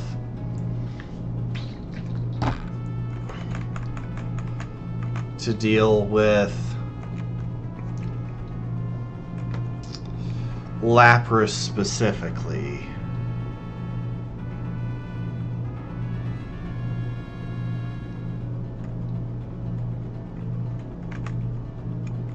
So yeah, Anya is way out of their league speed-wise.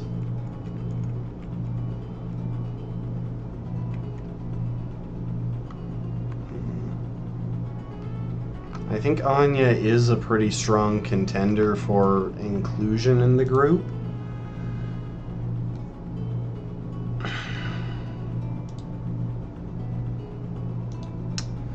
You know what, y'all? As awkward a place as this is to call it, I feel like I'll do better at strategizing with fresh eyes in the morning, or I guess tomorrow afternoon. And I think we still have enough strategizing to roll with that at the very least we can spend some time on this tomorrow. Probably a good hour or so of the stream to actually wrap this up. And I'd rather not rush into it, especially because, in case it wasn't obvious, losing Honey really screwed all of my plans for every match going. Honey has been our strategy for the entire Nuzlocke, and now that's not an option. I just like to think this through more, so we're gonna call it there for tonight. I'm sorry that was kind of a boring last hour of... Sorry, I'm trying to grab my phone. I'm sorry that was kind of a boring last hour of the run as I tried to figure out how to handle Red.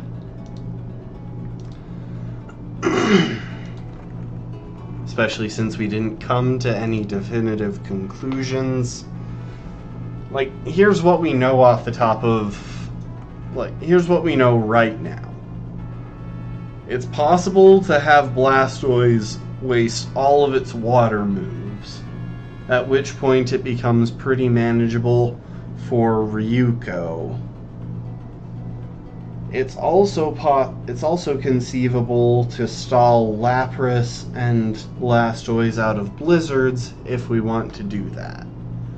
Charizard is less of an issue if we have a smart way of getting Arthur or Anya in safely to finish it off with Rock-type coverage, especially if we have Stealth Rocks up, which I think should be manageable. Venusaur only has one really threatening thing, that being Sleep Powder, which could cause some problems. Especially since it would kind of demand that we try and slip a substitute onto someone, or have someone carrying a Chesto Berry, or just a Lumberry in general. That said, Venusaur is pretty likely to be the last Pokemon to come out. Snorlax is also tricky simply because Ryuko is able to resist all of its moveset, but as we know, Ryuko doesn't actually have the best defense. So this is going to take some thinking. I kind of want to sleep on it. We'll figure it out tomorrow. I'm gonna check and see if there's anyone that we want to raid. Oh, hey, Vinny is streaming right now.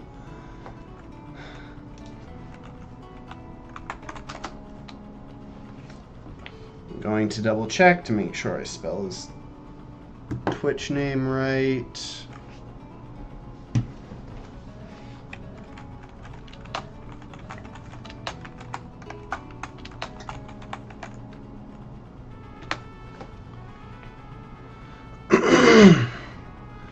So yeah, thanks everyone for watching. I appreciate y'all, and I hope to see you next time. Bye. I can't... Okay, now it... Sorry, it does this weird thing where it does like a rush countdown of like 5-10 seconds, where it's saying, okay, we're getting ready to raid. Anyway, Vinny's playing some City Skylines. Should be fun to watch. Great guy, great streamer.